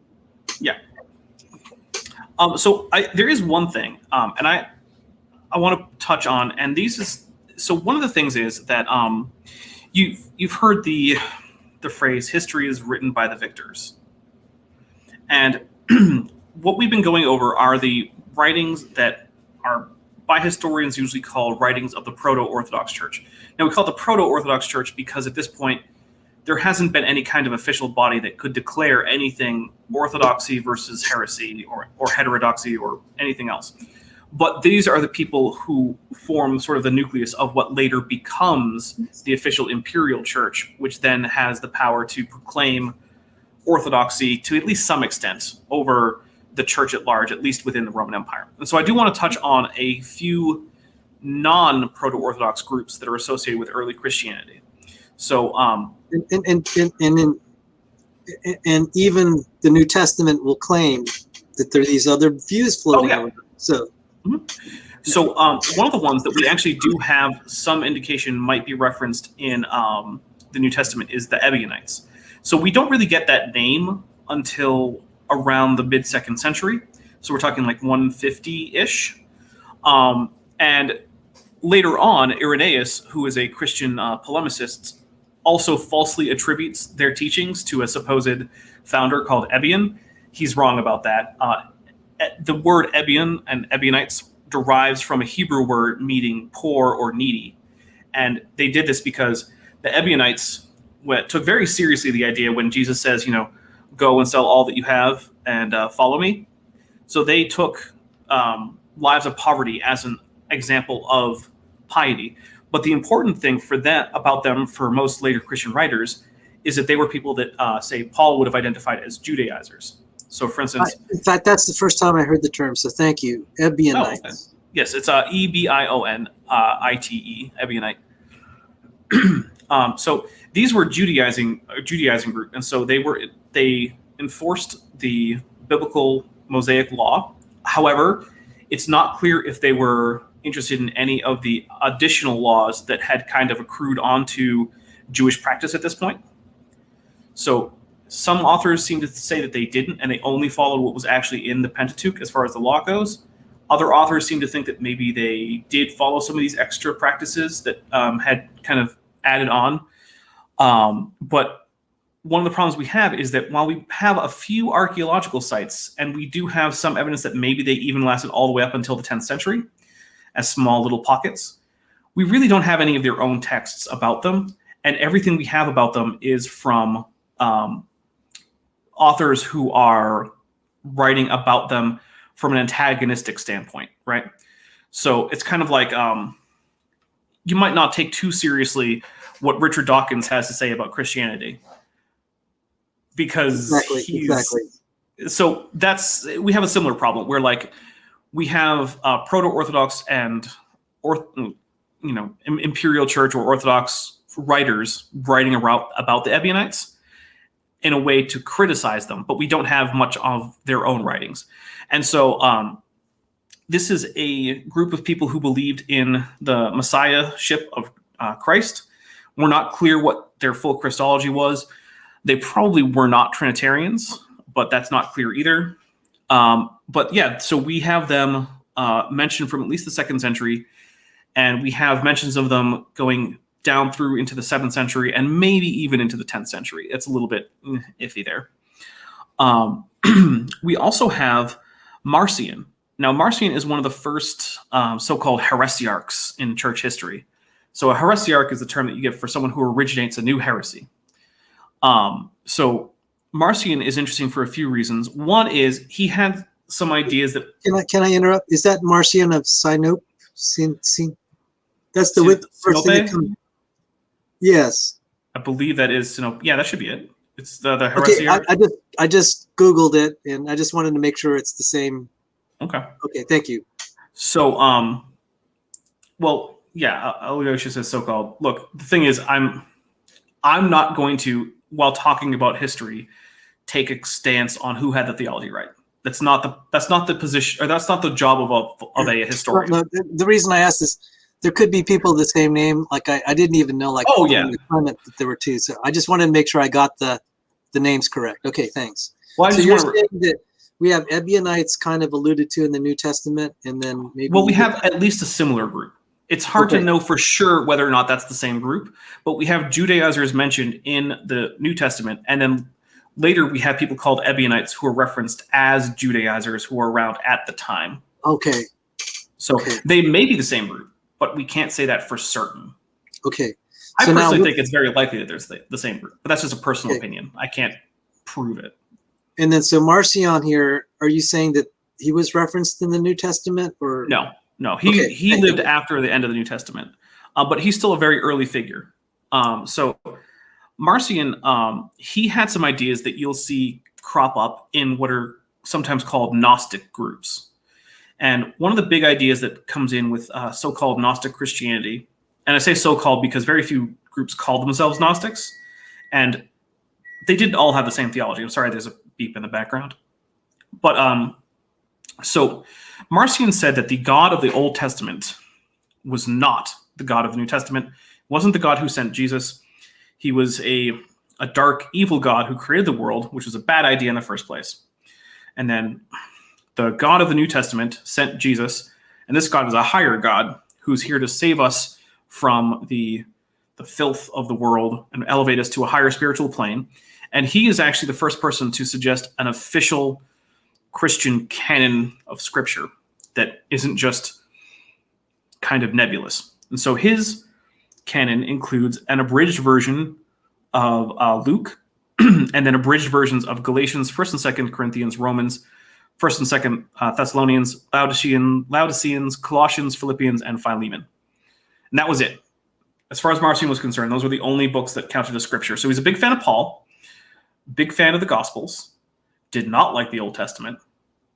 And as a result of this, the Proto-Orthodox Church, in one of the few times where they really got together before the Edict of Milan under Constantine, so one of the few times that a large group of them ever managed to get together and make a decision was to say, no, this isn't okay. Marcionism is out, because the Old Testament is the thing that, according to their theology, prefigures Jesus and leads to the expectation of a coming Messiah. And there's God making promises about a coming Messiah in the Old Testament, so how could it be a different God? And Jesus is claiming to fulfill some of those prophecies from the Old Testament. So for them, it didn't really cohere. And I think that also ties into the fact that, especially at this very early period, there's still a very strong sense in Christianity that there is some deep connection to Judaism for most Christians, even the Gentile Christians. They recognize that to some degree, their beliefs, as Sandy Pigeon points out, Marcion rejected the entire Old Testament. That is absolutely true. But so at this point, you can still see that Christians recognize the degree to which they owe the origins of their beliefs to earlier Jewish ideas. Marcion inadvertently lends credibility to the New Testament, arguing over the text gives us a very early look at what the church had. So it is interesting that it was that after we get Marcion proposing his canon, we get an increase in the number of people who are proposing their own, much closer to what we have as a New Testament canon, as well as encouraging the use of the Old Testament primarily in the form of the Septuagint, which is a Greek translation of the Old Testament. And then there's one other group that is still around. So you can still go find these guys, and there are not very many of them. And it's not entirely clear to what degree they are connected to Christianity versus Judaism, but they have an interesting New Testament connection. And this is the Mandeans. So the Mandeans are, or sometimes are called the Baptists or the Baptizers, not to be confused with the modern Protestant type of Baptist. But they claim to be followers of John the Baptist. And they have their worship rituals involve baptisms in ideally flowing water, and they have many similar ideas to what you're getting in Marcion and later Gnostic Christianity. So but these people, give me one second. So the Mandeans are still around. There are only a few thousand of them, though. Traditionally, they lived in parts of Iraq, but as you might know, Iraq has not been a great place for religious minorities recently. So most of them have left, and now most of them reside in scattered areas like Australia, the United States. I think there's some in the UK. But this is a decidedly Gnostic group, and also they do not accept converts. So in order to be a Mandean, you have to be born to two Mandean parents. If any Mandean marries outside of the religion, the children of that couple are not considered Mandeans. It seems that this was not always the way that this was done. And they have histories about their existence going back, they say, all the way to John the Baptist. It's hard to confirm or deny that, but they have their own book of John the Baptist. And yeah, that is the spelling. So the thing is that they seem to have also been around fairly early on. So it is actually possible that, because we know that John had his own disciples and followers, because some of them approached Jesus to ask him questions and Jesus sends them back. So we know that John had his own following, that while there was communication between his following and Jesus's following, Mandalorians, that would be cool, but no. So if we take that part of the gospel seriously as a likely historical event, which it doesn't seem unlikely, then it is possible that these people have some historical connection to the people who were following John the Baptist and then didn't end up becoming Christian. And so you'll also get references to the Mandeans in some ancient literature talking about them as another group of people who were sort of in the monotheistic kind of milieu. Because you got to remember that in a lot of areas, especially outside the Roman Empire, which is where most of these people ended up, you have Jews hanging out there, you have Christians, you have Mandeans, who may or may not be the same as what in Arabic is called the Sabaeans. The Sabaeans refers to baptism. So in Arabic, they're called the baptizers, which is why the Mandeans today claim that they are the Sabaeans mentioned in the Quran, which was another group of monotheists. I don't have a strong position. It seems possible to me, since we don't have any other group that we can easily identify as the Sabaeans from the Quran. So, but they also likely go back to at least this period where we're talking about sort of the 1st and 2nd centuries. Let's see, what else do I want to talk about? So I also want to talk about the persecution. So one of the big themes that you get, especially if you're reading a lot of works about Christianity by Christian authors from the ancient world, is a big theme about martyrdom and persecution. And so there are currently 2 schools of thought in modern scholarship. They're sometimes called minimalist and maximalist.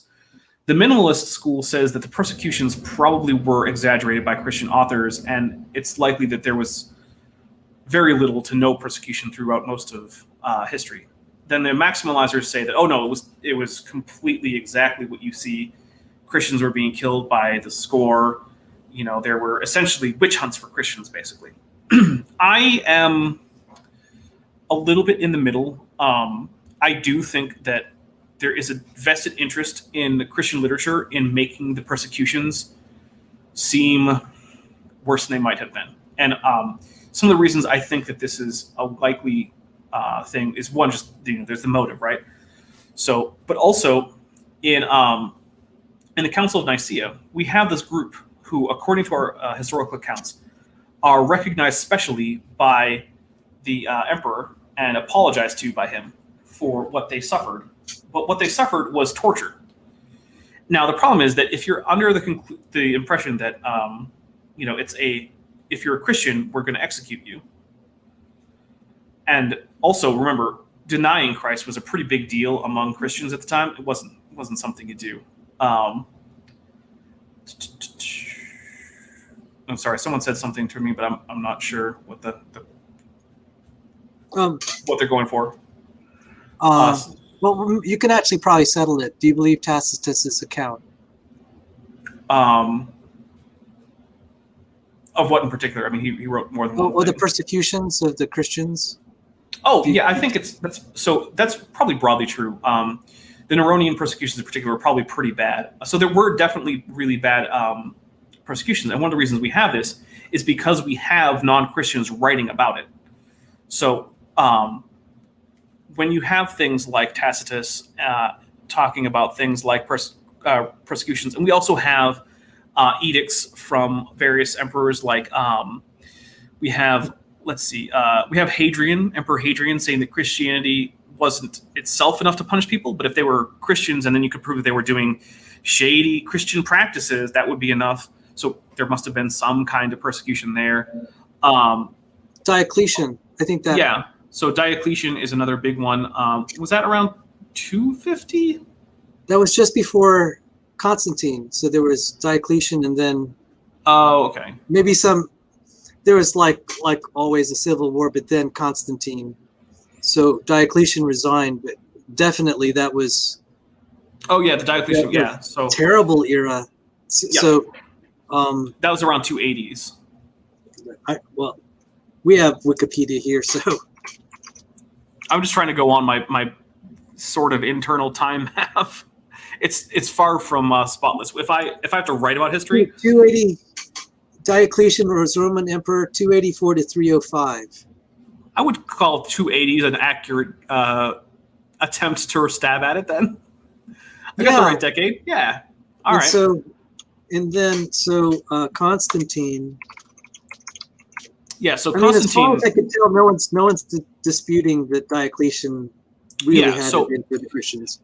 The problem I have with the minimalists is they insufficiently take into account the non-Christian authors who are claiming that there were persecutions, or in some cases claiming to have been behind persecutions, right?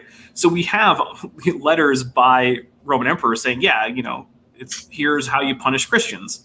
Well, if you're punishing Christians for being Christians, that's a persecution.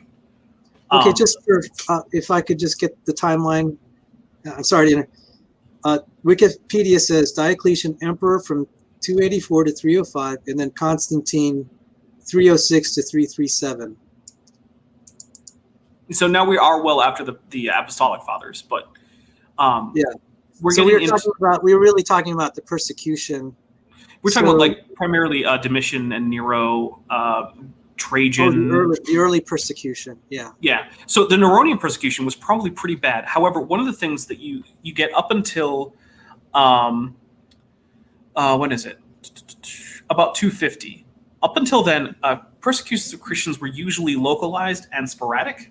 So there would be there'd be some unrest or something like that, and a local governor or king or whatever that the person in charge of that particular province was called would get riled up and be like, okay, I have to do something. And so what did they do? Well, they find a scapegoat. Who's the best scapegoat around? Many times it's the Christians. So they're like, okay, we're going to round up a bunch of Christians. We're going to make them burn incense to the emperor to denounce Christianity, or failing them doing that, we will kill them. Although in many times it was also just, we'll torture them and let them go. So that also happened. I want to point out something. Just reading the New Testament, it just occurred to me, a lot of the persecutions were from the Jews, were instigated by the Jews. Especially in the first century, that is the case. Later, that was less the case. So one of the things you have to remember is that the ability of the Jews to basically stir up trouble in the empire, to a large extent, ended in around 70 AD or AD 70. So good point. I'm just pointing this out. We just tend to think it's what was recorded in the New Testament. Most of the persecutions were either by the Jews directly or instigated. They go they try to go to the authorities that were in power and try to. There's that one case where Demetrius was, great as the goddess. I forgot, of the Ephesians. So help me out here, Sandy. That was the one time that the pagans were that were recorded in the New Testament as upset. So I think, like a lot of things, you would have eras where you would have peace and then persecutions and then localized. I think one cow stampede is correct that it was probably Artemis. Thank you. Thank you. So yeah, for those who don't know about the AD 70, AD 70 is the year of a couple events. One is the Bar Kokhba rebellion, which was the last major rebellion in Judea of Jewish people against Roman authority. And Rome was basically tired of putting up with Judean instability. So they razed Jerusalem to the ground. That's why Herod's temple was gone. And they built a new city from which Jews were not allowed to live in at first. They expelled all of the Jews from that area. They built a new Roman city there, filled with Hellenistic and Latinized Romans. Was Bar Kokhba? Well, which rebellion was 70 then?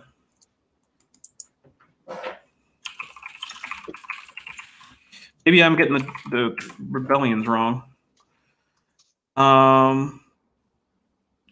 The first Jewish Roman. Yeah, okay, yeah. I did get the name. There's too many Jewish rebellions, man. I'm not kidding. A Jewish rebellion, like, have you ever read the First Maccabees? Yes. The entire thing is about a Jewish rebellion. Catholic, yes. Yeah, the whole thing is about a rebellion. Now, it's not against the Romans, but it's shortly before the Romans arrive, because it ends up that the Maccabean revolts end up being successful, and then they're like, "Oh, hey, we can't administer this place. Romans, could you do that?" And then they were like, "No, yeah, sure." The Romans were like, "Yes, sure." And then later on, the Jews were like, "Well, that was a bad idea." So yeah, but so in 70, so yeah, in 70 AD, Jerusalem was just replaced with a Roman city, and at that point, Wikipedia calls it the First Jewish-Roman War, or the Jewish Revolt. Okay, so just take it as a Wikipedia title for what it's worth. Yeah. So Dr. Pigeon. After that, it was a lot harder for the Jews to stir up trouble for Christians, because after that, that's when we start to really see the rise of things like synagogue Judaism or post-temple Judaism, where once again, Jews are primarily living in exile or in diaspora, if you want to say it a little bit more nicely. And they can no longer conduct the sacrifices in the temple because there is no temple. And in some cases, at least first, they're no longer allowed there in the first place. And yes, the Maccabees was against Aristophanes, who was a Seleucid, who was trying to get pagan practices into the temple, which, by the way, he was not the last or the first person to try to do that. So this has nothing to do with any. The reason I read First Maccabees was when I was a Catholic. It was in the Catholic Bible, not in the Protestant. It's a good read. It was compelling reading because I'm fascinated with military history. There's a lot of military stuff there. I would recommend First Maccabees to anyone, whether or not you consider it to be scriptural. It's an interesting read about the ancient world. Yes, from a Jewish perspective. It's very compelling. So Red Barrel Rider said, I know it got bad enough that Justin Martyr felt the need to write why Christians do not kill themselves out of fear that the human race might cease to exist. I also did want to point out, speaking of Justin Martyr, there are records of his trial from secular sources in Rome. So well, if I remember correctly, he went before the emperor. Wow. Wow. So, I obviously, if they're persecuting and killing all the Christians, they couldn't kill all of them. Oh, they're until about 250, and this didn't even last long. There wasn't even really an attempt to kill all of them. Like I said, persecution for most of Roman history up until the Edict of Milan was sporadic and local. So Christians would be persecuted for a year or two in this city. And I want to say that the ancient world was very brutal. Oh, yeah. So it's not like the Christians were necessarily singled out for extra. I mean, just the savagery. They were to some extent. Okay. So the thing is, one interesting thing is what Christians were usually accused of was being irreligious or atheists, which you might think is an odd thing to be accused of as a Christian, of being an atheist. But the thing is that at the time, basically what an atheist meant was that you were disregarding the gods of the civil religion. So the Romans had a civil religion that was there not so much for your spiritual well-being, but to indicate that you were being a good citizen. So in modern times, in, say, the US, you might think of this as like standing up and saying the Pledge of Allegiance, standing up and putting your hand over your heart, or saluting if you're in uniform when the national anthem is played. Well, in the ancient Roman world, that kind of ritual was taken up in Roman temples. And so you would do things like you would go burn incense to the Roman emperor and perhaps sacrifice some small animal to whatever temple, to the god of whatever temple you were going to. And that was part of what was seen as your civic duty.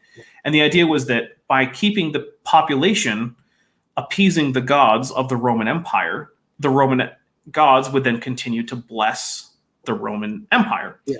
And so, if I could just, I misspoke here. I wasn't saying that when I said they weren't being singled out. What I was referring to is they didn't create special punishments. Oh no, it was typical punishments. I mean, when Spartacus rebelled, they had crosses lining the roads. They were singled out for the religious beliefs. But what I meant to say, and I misspoke, and I can understand why Aloysia might be a little bit upset with something I said, was that what I meant to say is that they didn't create new forms of torture just for the Christians. That's what I meant. They were singled out, and I'm sorry I made a misstatement. They were singled out for their religious beliefs, but it's not like the savagery was just for them. I mean, I think the only instance I can think of, I think the only instance I can think of an unusual punishment for Christians is reports of Nero using Christians as torches for his garden parties. I don't believe we have a lot of other instances of Romans using humans as torches to light parties. Apparently it was for me. I'm not sure what I said. Okay. that the So we religion may, was. I just want to say in general, we may misspeak, and it's a good thing. We've called out a few things where we've made mistakes, and that's Oh, cool. yeah. You can just, like something like and I know Dapper well enough. He would appreciate that. We'll point out, like, the Bar Kokhba was. Yeah, I got the name of which rebellion Yeah. wrong. I mean, I definitely do make mistakes, but Alicia says that undermines Dapper Dino's argument that the religion was sort of borrowed ideology. I'm not sure what you mean. I'm not sure what religion I've said was borrowed ideology, but yeah. So the Romans were basically saying that the Christians were neglecting the gods, and so they were atheists because they didn't bother appeasing the gods, which is interesting. So, well, there's something you could settle, and again, I don't want to. I know that the Dapper Dino persona is guarded about his religious belief, but the guys are wondering: do you believe Jesus is a historical figure? oh yes, absolutely. There's virtually no reason to suspect that Jesus of Nazareth, as you find him in the Gospels, is not based on a Jesus from Nazareth who was a historical figure who was executed by Romans and whose followers later at least thought they saw him alive again in some capacity.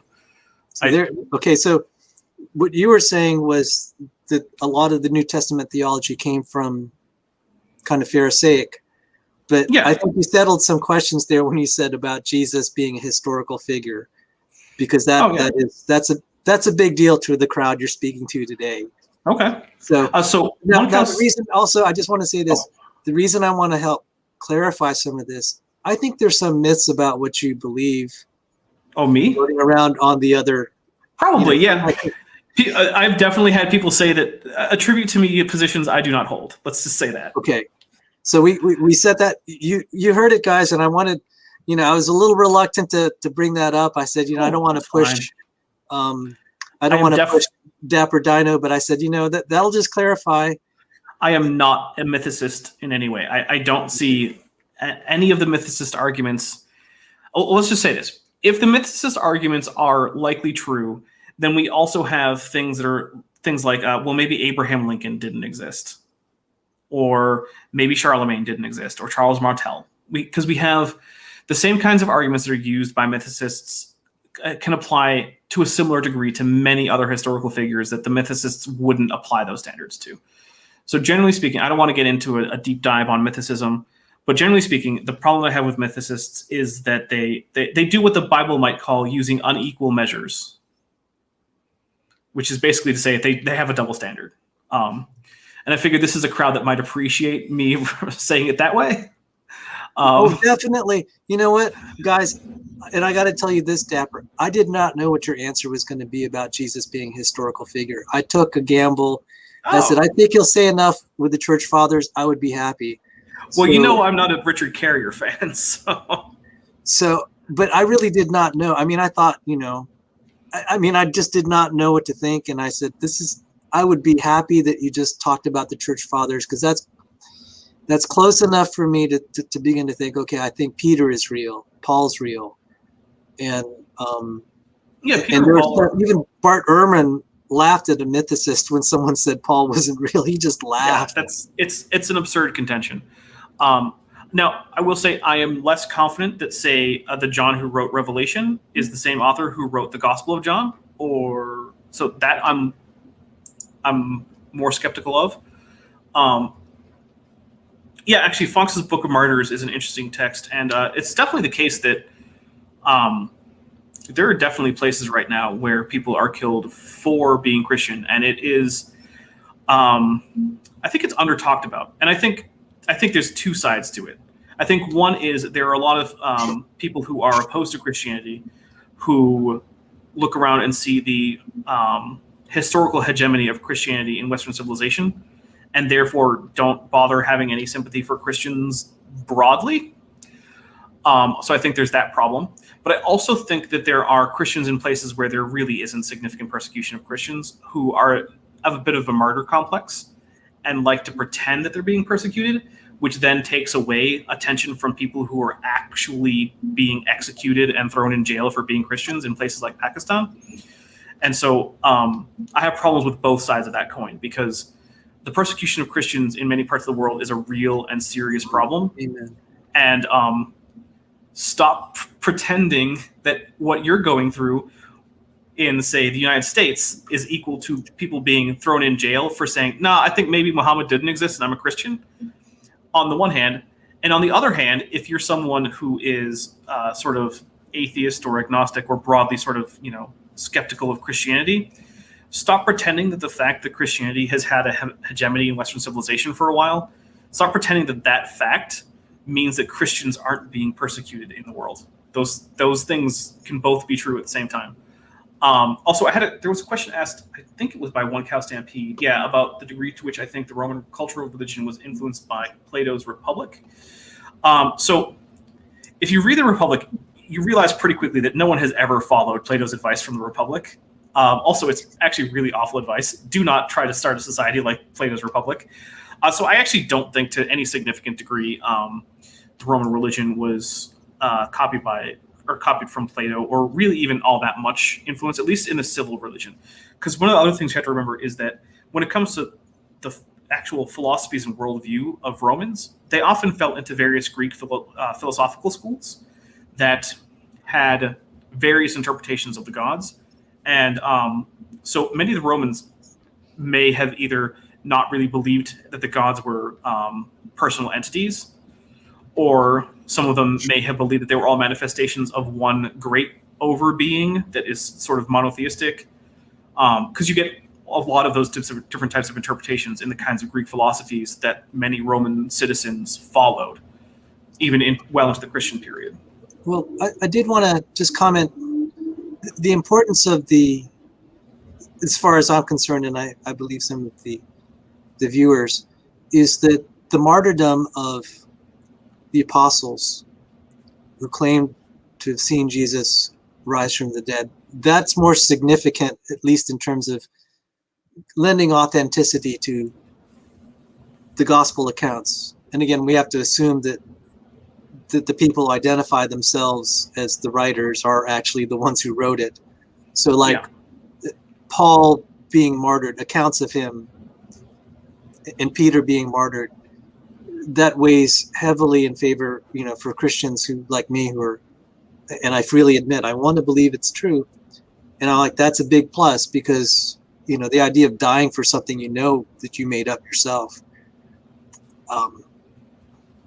When you could, if Paul was as rich as it seems to have been, he could have lived a really good life rather than going around getting persecuted and then eventually dying, even though his death is not recorded in the New Testament.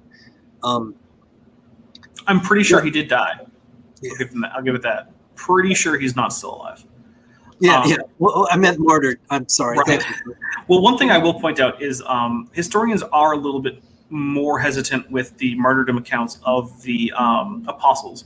And this is primarily because they're not very well attested from early on. So what I would love to get is like a 2nd century account of the death of Paul or Peter or any of them. That would be great. Unfortunately, we don't have great early records for them. So for that reason, a lot of, especially non-believing historians, are less confident about the martyrdom of the various apostles. So that would be in the category of hagiography, kind of. Yeah, a lot of it is. Okay, thank you. Late hagiography, yeah. So for that reason, I'm not saying that they didn't die those deaths. That's entirely possible. But from a historical standpoint, it's hard to be very confident. You can't rule it out. The fact that those types of deaths are recorded and not very unusual, like not a lot of what you get in these deaths are like, oh no, that would never have happened. Like Paul is said to have been beheaded. I mean, he was a Roman citizen, and Roman citizens were typically executed by beheading when they were executed. So, I mean, that checks out. That's not crazy. And we have good reason to think that he did end up in Rome because, he seems to have been writing from a Roman jail at some point. So was Paul beheaded? I think there's a fair chance. But then you get other things like, was St. Peter actually crucified upside down? I don't know. No idea. Maybe. Well, again, it's.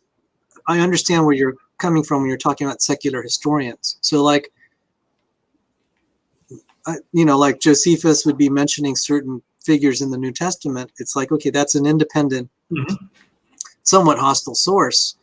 So I don't know whether he mentioned, whether Josephus said that James was martyred, but that if Sandy helped me out here, if so, then at least we have one of the of Christ's disciples, eyewitness. Yeah. Now, another thing I do want to point out that I'm not saying that the apostles weren't martyred. I want to be very clear there. Okay. Yes, that is not my claim. My claim is that the historical documentation, the historical documentation is lacking in a way that I wish it were not, and for that reason, from the standpoint purely of history, it is hard to say whether they all suffer the deaths that we have in Christian tradition for them. Because you remember, most of this comes from a Christian tradition that is only written down fairly late compared to some of the other stuff. Appreciate that, and I'll say I hope you're wrong, but I have a responsibility to say, I want to equip. If I could just take a little time out, some people I could tell, some people were upset that I brought you on board. My point was, I said, if someone like Dapper Dino will say things like Clement and that you believe Jesus is historical, I feel confident saying that I think I can say that I can be relatively confident that we could say the historical record attests to that. And so when you say then that the martyrdoms of the apostles are not well attested to, I will respect that. That's a data point I need to hear, and I think my fellow believers need to hear. Doesn't mean you're right, but I'm barely even taking a position. Yeah. I'm just saying, hey, look, the historical evidence is not what I wish it were. That doesn't mean they weren't martyred. It doesn't mean they were. And actually, I do think the Christian oral tradition is itself some evidence.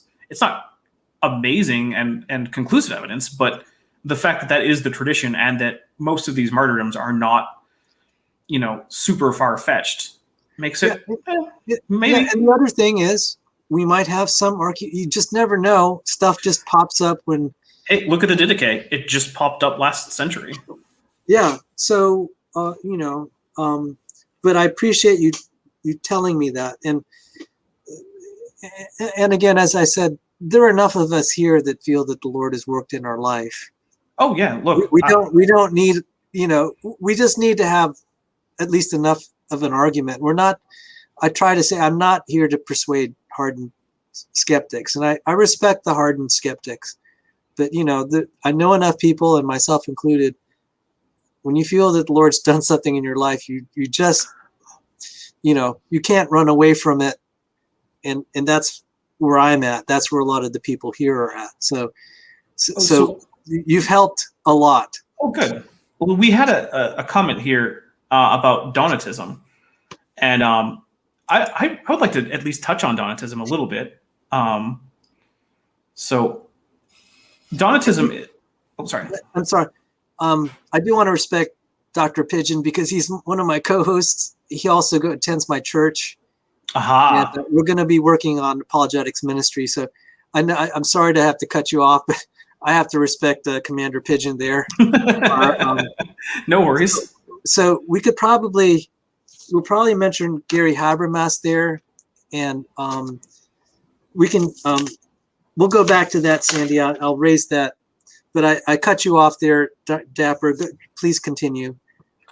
So I wanted to mention the Donatist controversy. So the Donatist controversy was a relatively short-lived schism that happened primarily in and around Alexandria after the persecutions were lifted by the Edict of Milan, because there was a question about what do we do with Christians who, during the persecution, they bought the incense, or they bought the little slip of paper saying that they had burned incense, but they actually hadn't, or people who had, even under torture, renounced Christ.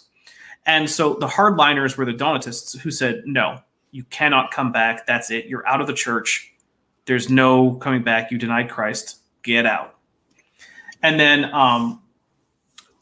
the rest of the church, which ended up being the Orthodox position, which therefore doesn't really have a name to, differentiate them, says that no, you can make amends. And so they gave a path to reconciliation that did require some pretty significant penance. I mean, you were excluded from communion for quite a while, and you had to spend a certain amount of time leaving the liturgy at a certain point, and then another time where you can say for this long.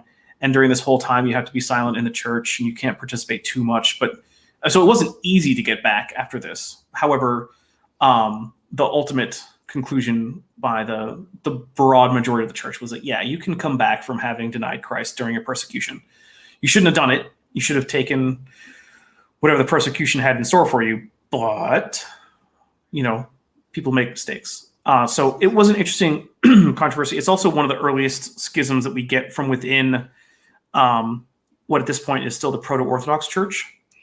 And it's also one of the few schisms that ended up being healed without too much trouble.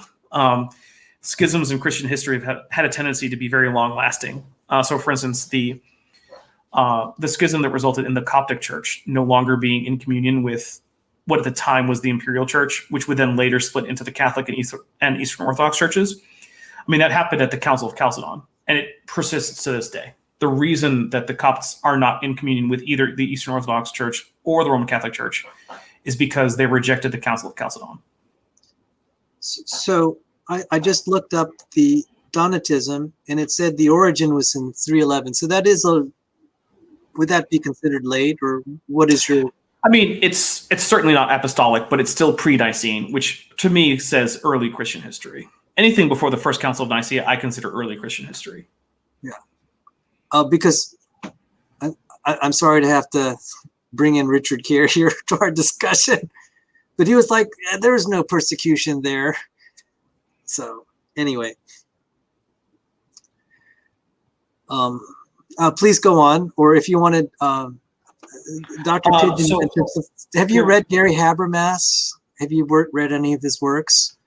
I would have to double check because honestly, I'm not great at remembering which author wrote what book for the most part. So Dr. Pigeon brought up 1 Corinthians 15 proves that the Gospels were written much earlier and recorded on mediums such as wax tables. See Habermas' minimal facts argument. And just for the record, again, correct me if I'm misquoted. I have read some of his. Do you believe that, maybe to settle this, how faithfully do you think the Gospels, like events of some of his teachings and whether he was crucified, do you believe that? I don't think there's any good reason to say that Jesus wasn't crucified. I do think the Gospels probably record his teachings with some reasonable amount of accuracy. I mean, I do think that Jesus was probably we have apocalyptic teachings of Jesus. We have teachings of Jesus where he is railing against what he sees as unjust temple authorities. That's probably accurate. We have him supporting things like the moral teachings behind the Old Testament and the importance of recognizing the principle as an important aspect of how you're supposed to read the Old Testament, as opposed to the legalistic understanding. I think that's a pretty reasonable thing. Also probably explains why so many people get angry at him, because that's the kind of thing that if you're going around being a sort of anti-establishment firebrand preacher is going to get you kind of picked on. Now I do want to point out something. Please go on. I interrupted you. So I have read some of Habermas's book. Now, if I could say this, I have a lot of. I'm presuming because you studied this in college, I have a lot of textbooks. I don't remember the name of the author. Now, for the Christians, for people like me and Sandy and others here, we will remember because, there's a little bit of celebrity stuff going on. Yeah. But for a lot of, I could see that you'd be the kind of person that you'd have so many books you wouldn't particularly, because I don't remember all the authors of. I have very few books for whom I remember the author. But I have read some of Habermas's books. Actually, I'll point out that usually is a trick test question by my professors. They'll say, "Who's the author of your book?" Oh, but I mean, I will say this. I think I can understand why if you haven't read Habermas, you haven't scrutinized the resurrection seriously enough. And so I have to confess, I don't have a Habermas book.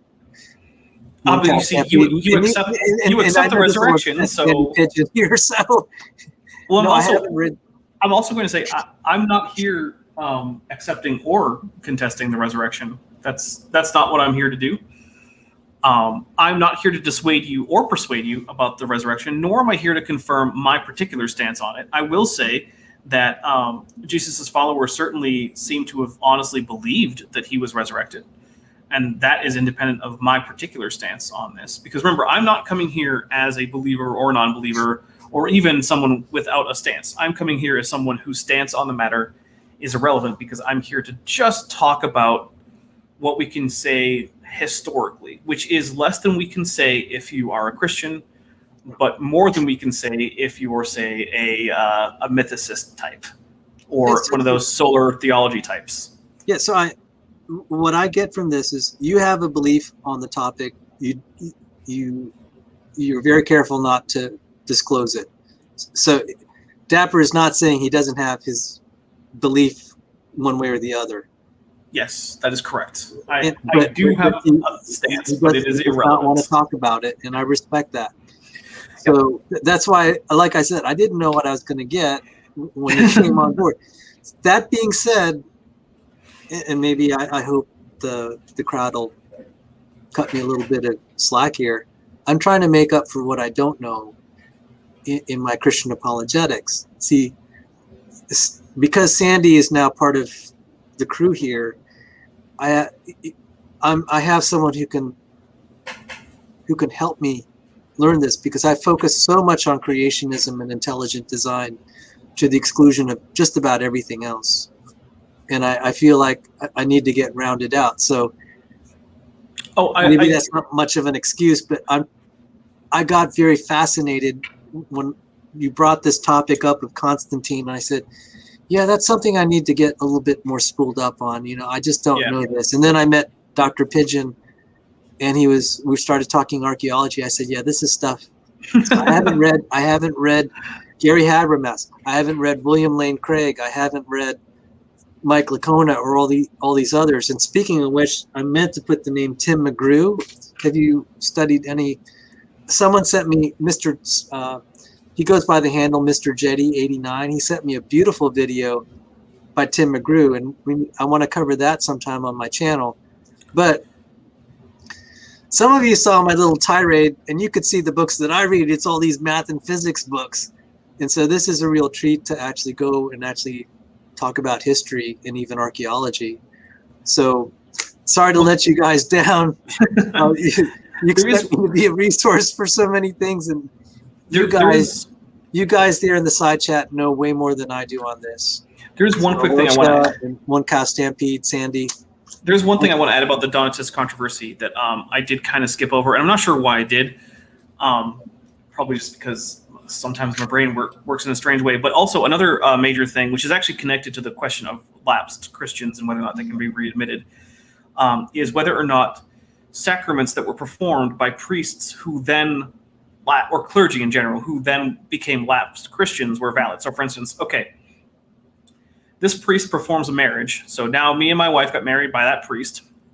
But then when he's hauled in for being a Christian and he denounces Christ and burns incense to the emperor, are we actually married? Because, that's not okay.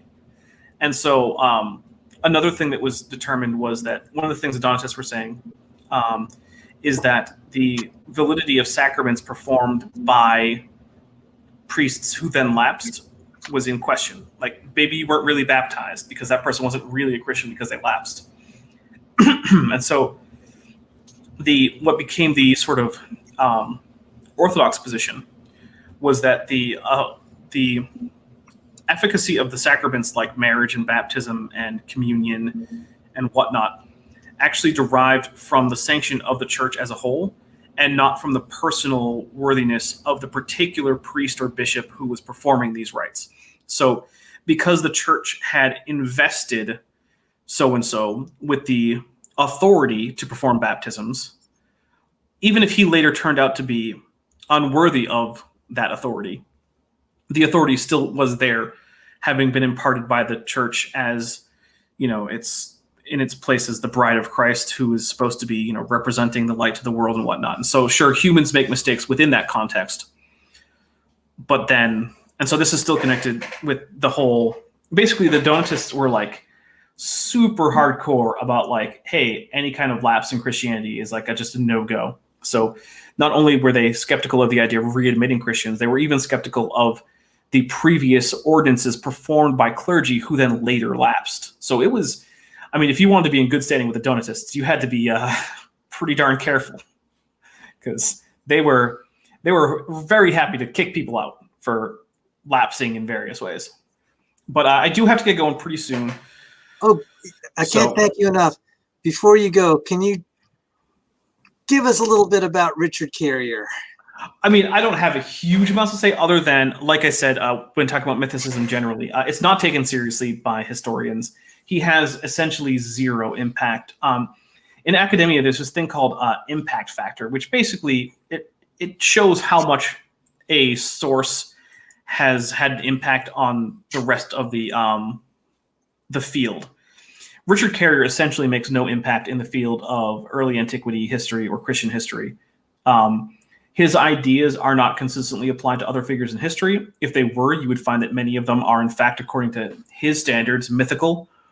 I don't happen to think that most Roman emperors were mythical, or that most of the European kings of the Middle Ages were mythical. But by Richard Carrier's standards, many of them would be. So yeah, he's not a serious scholar, and the field of history has generally concluded that he's not a serious scholar, and that includes people who are very strongly non-believers.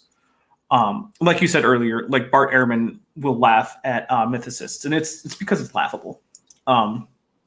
So that's the thing that I found compelling. You have people that are secular scholars that say Jesus was real, and and just since we're just talking before you go, a lot of my faith in Christianity, first of all, in theism, started with abiogenesis. I said I'm willing to believe in miracles because of that.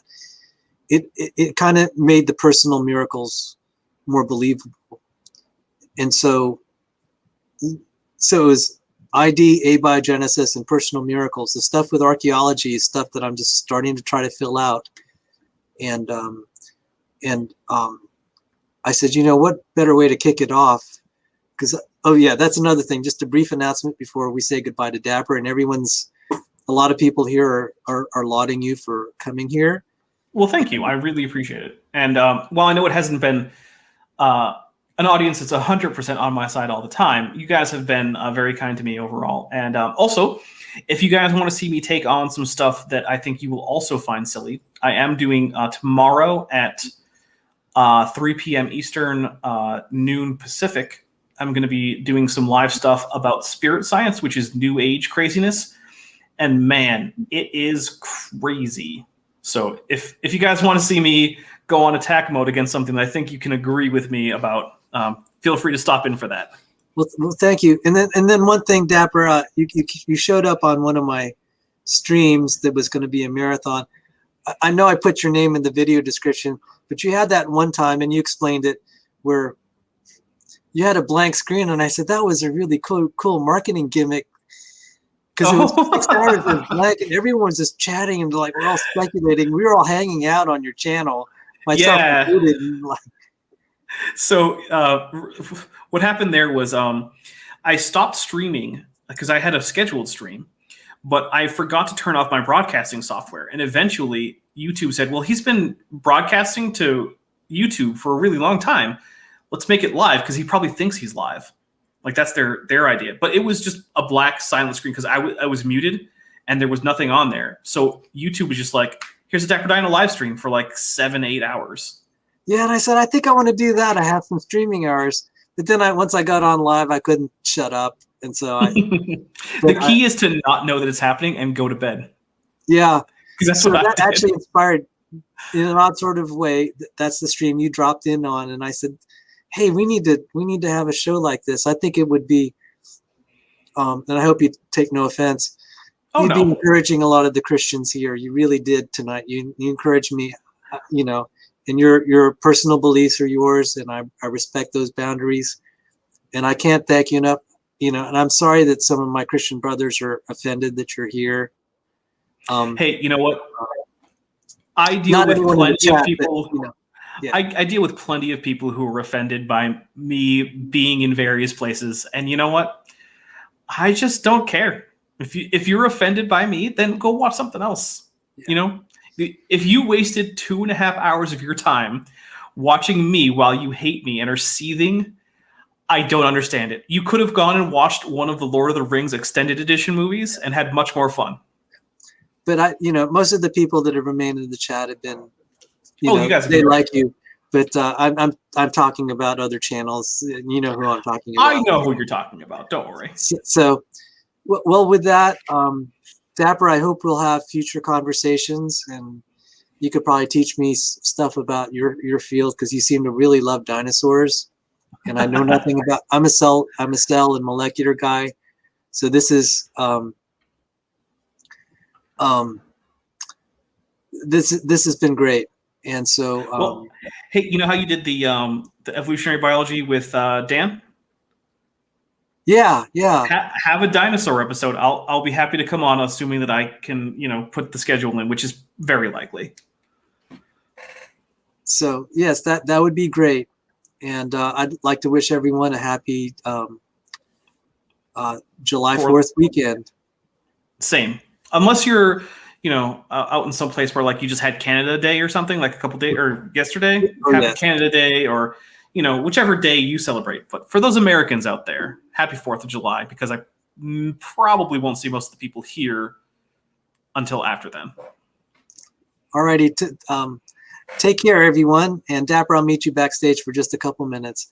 Take care, everyone, and have a great evening. God bless you.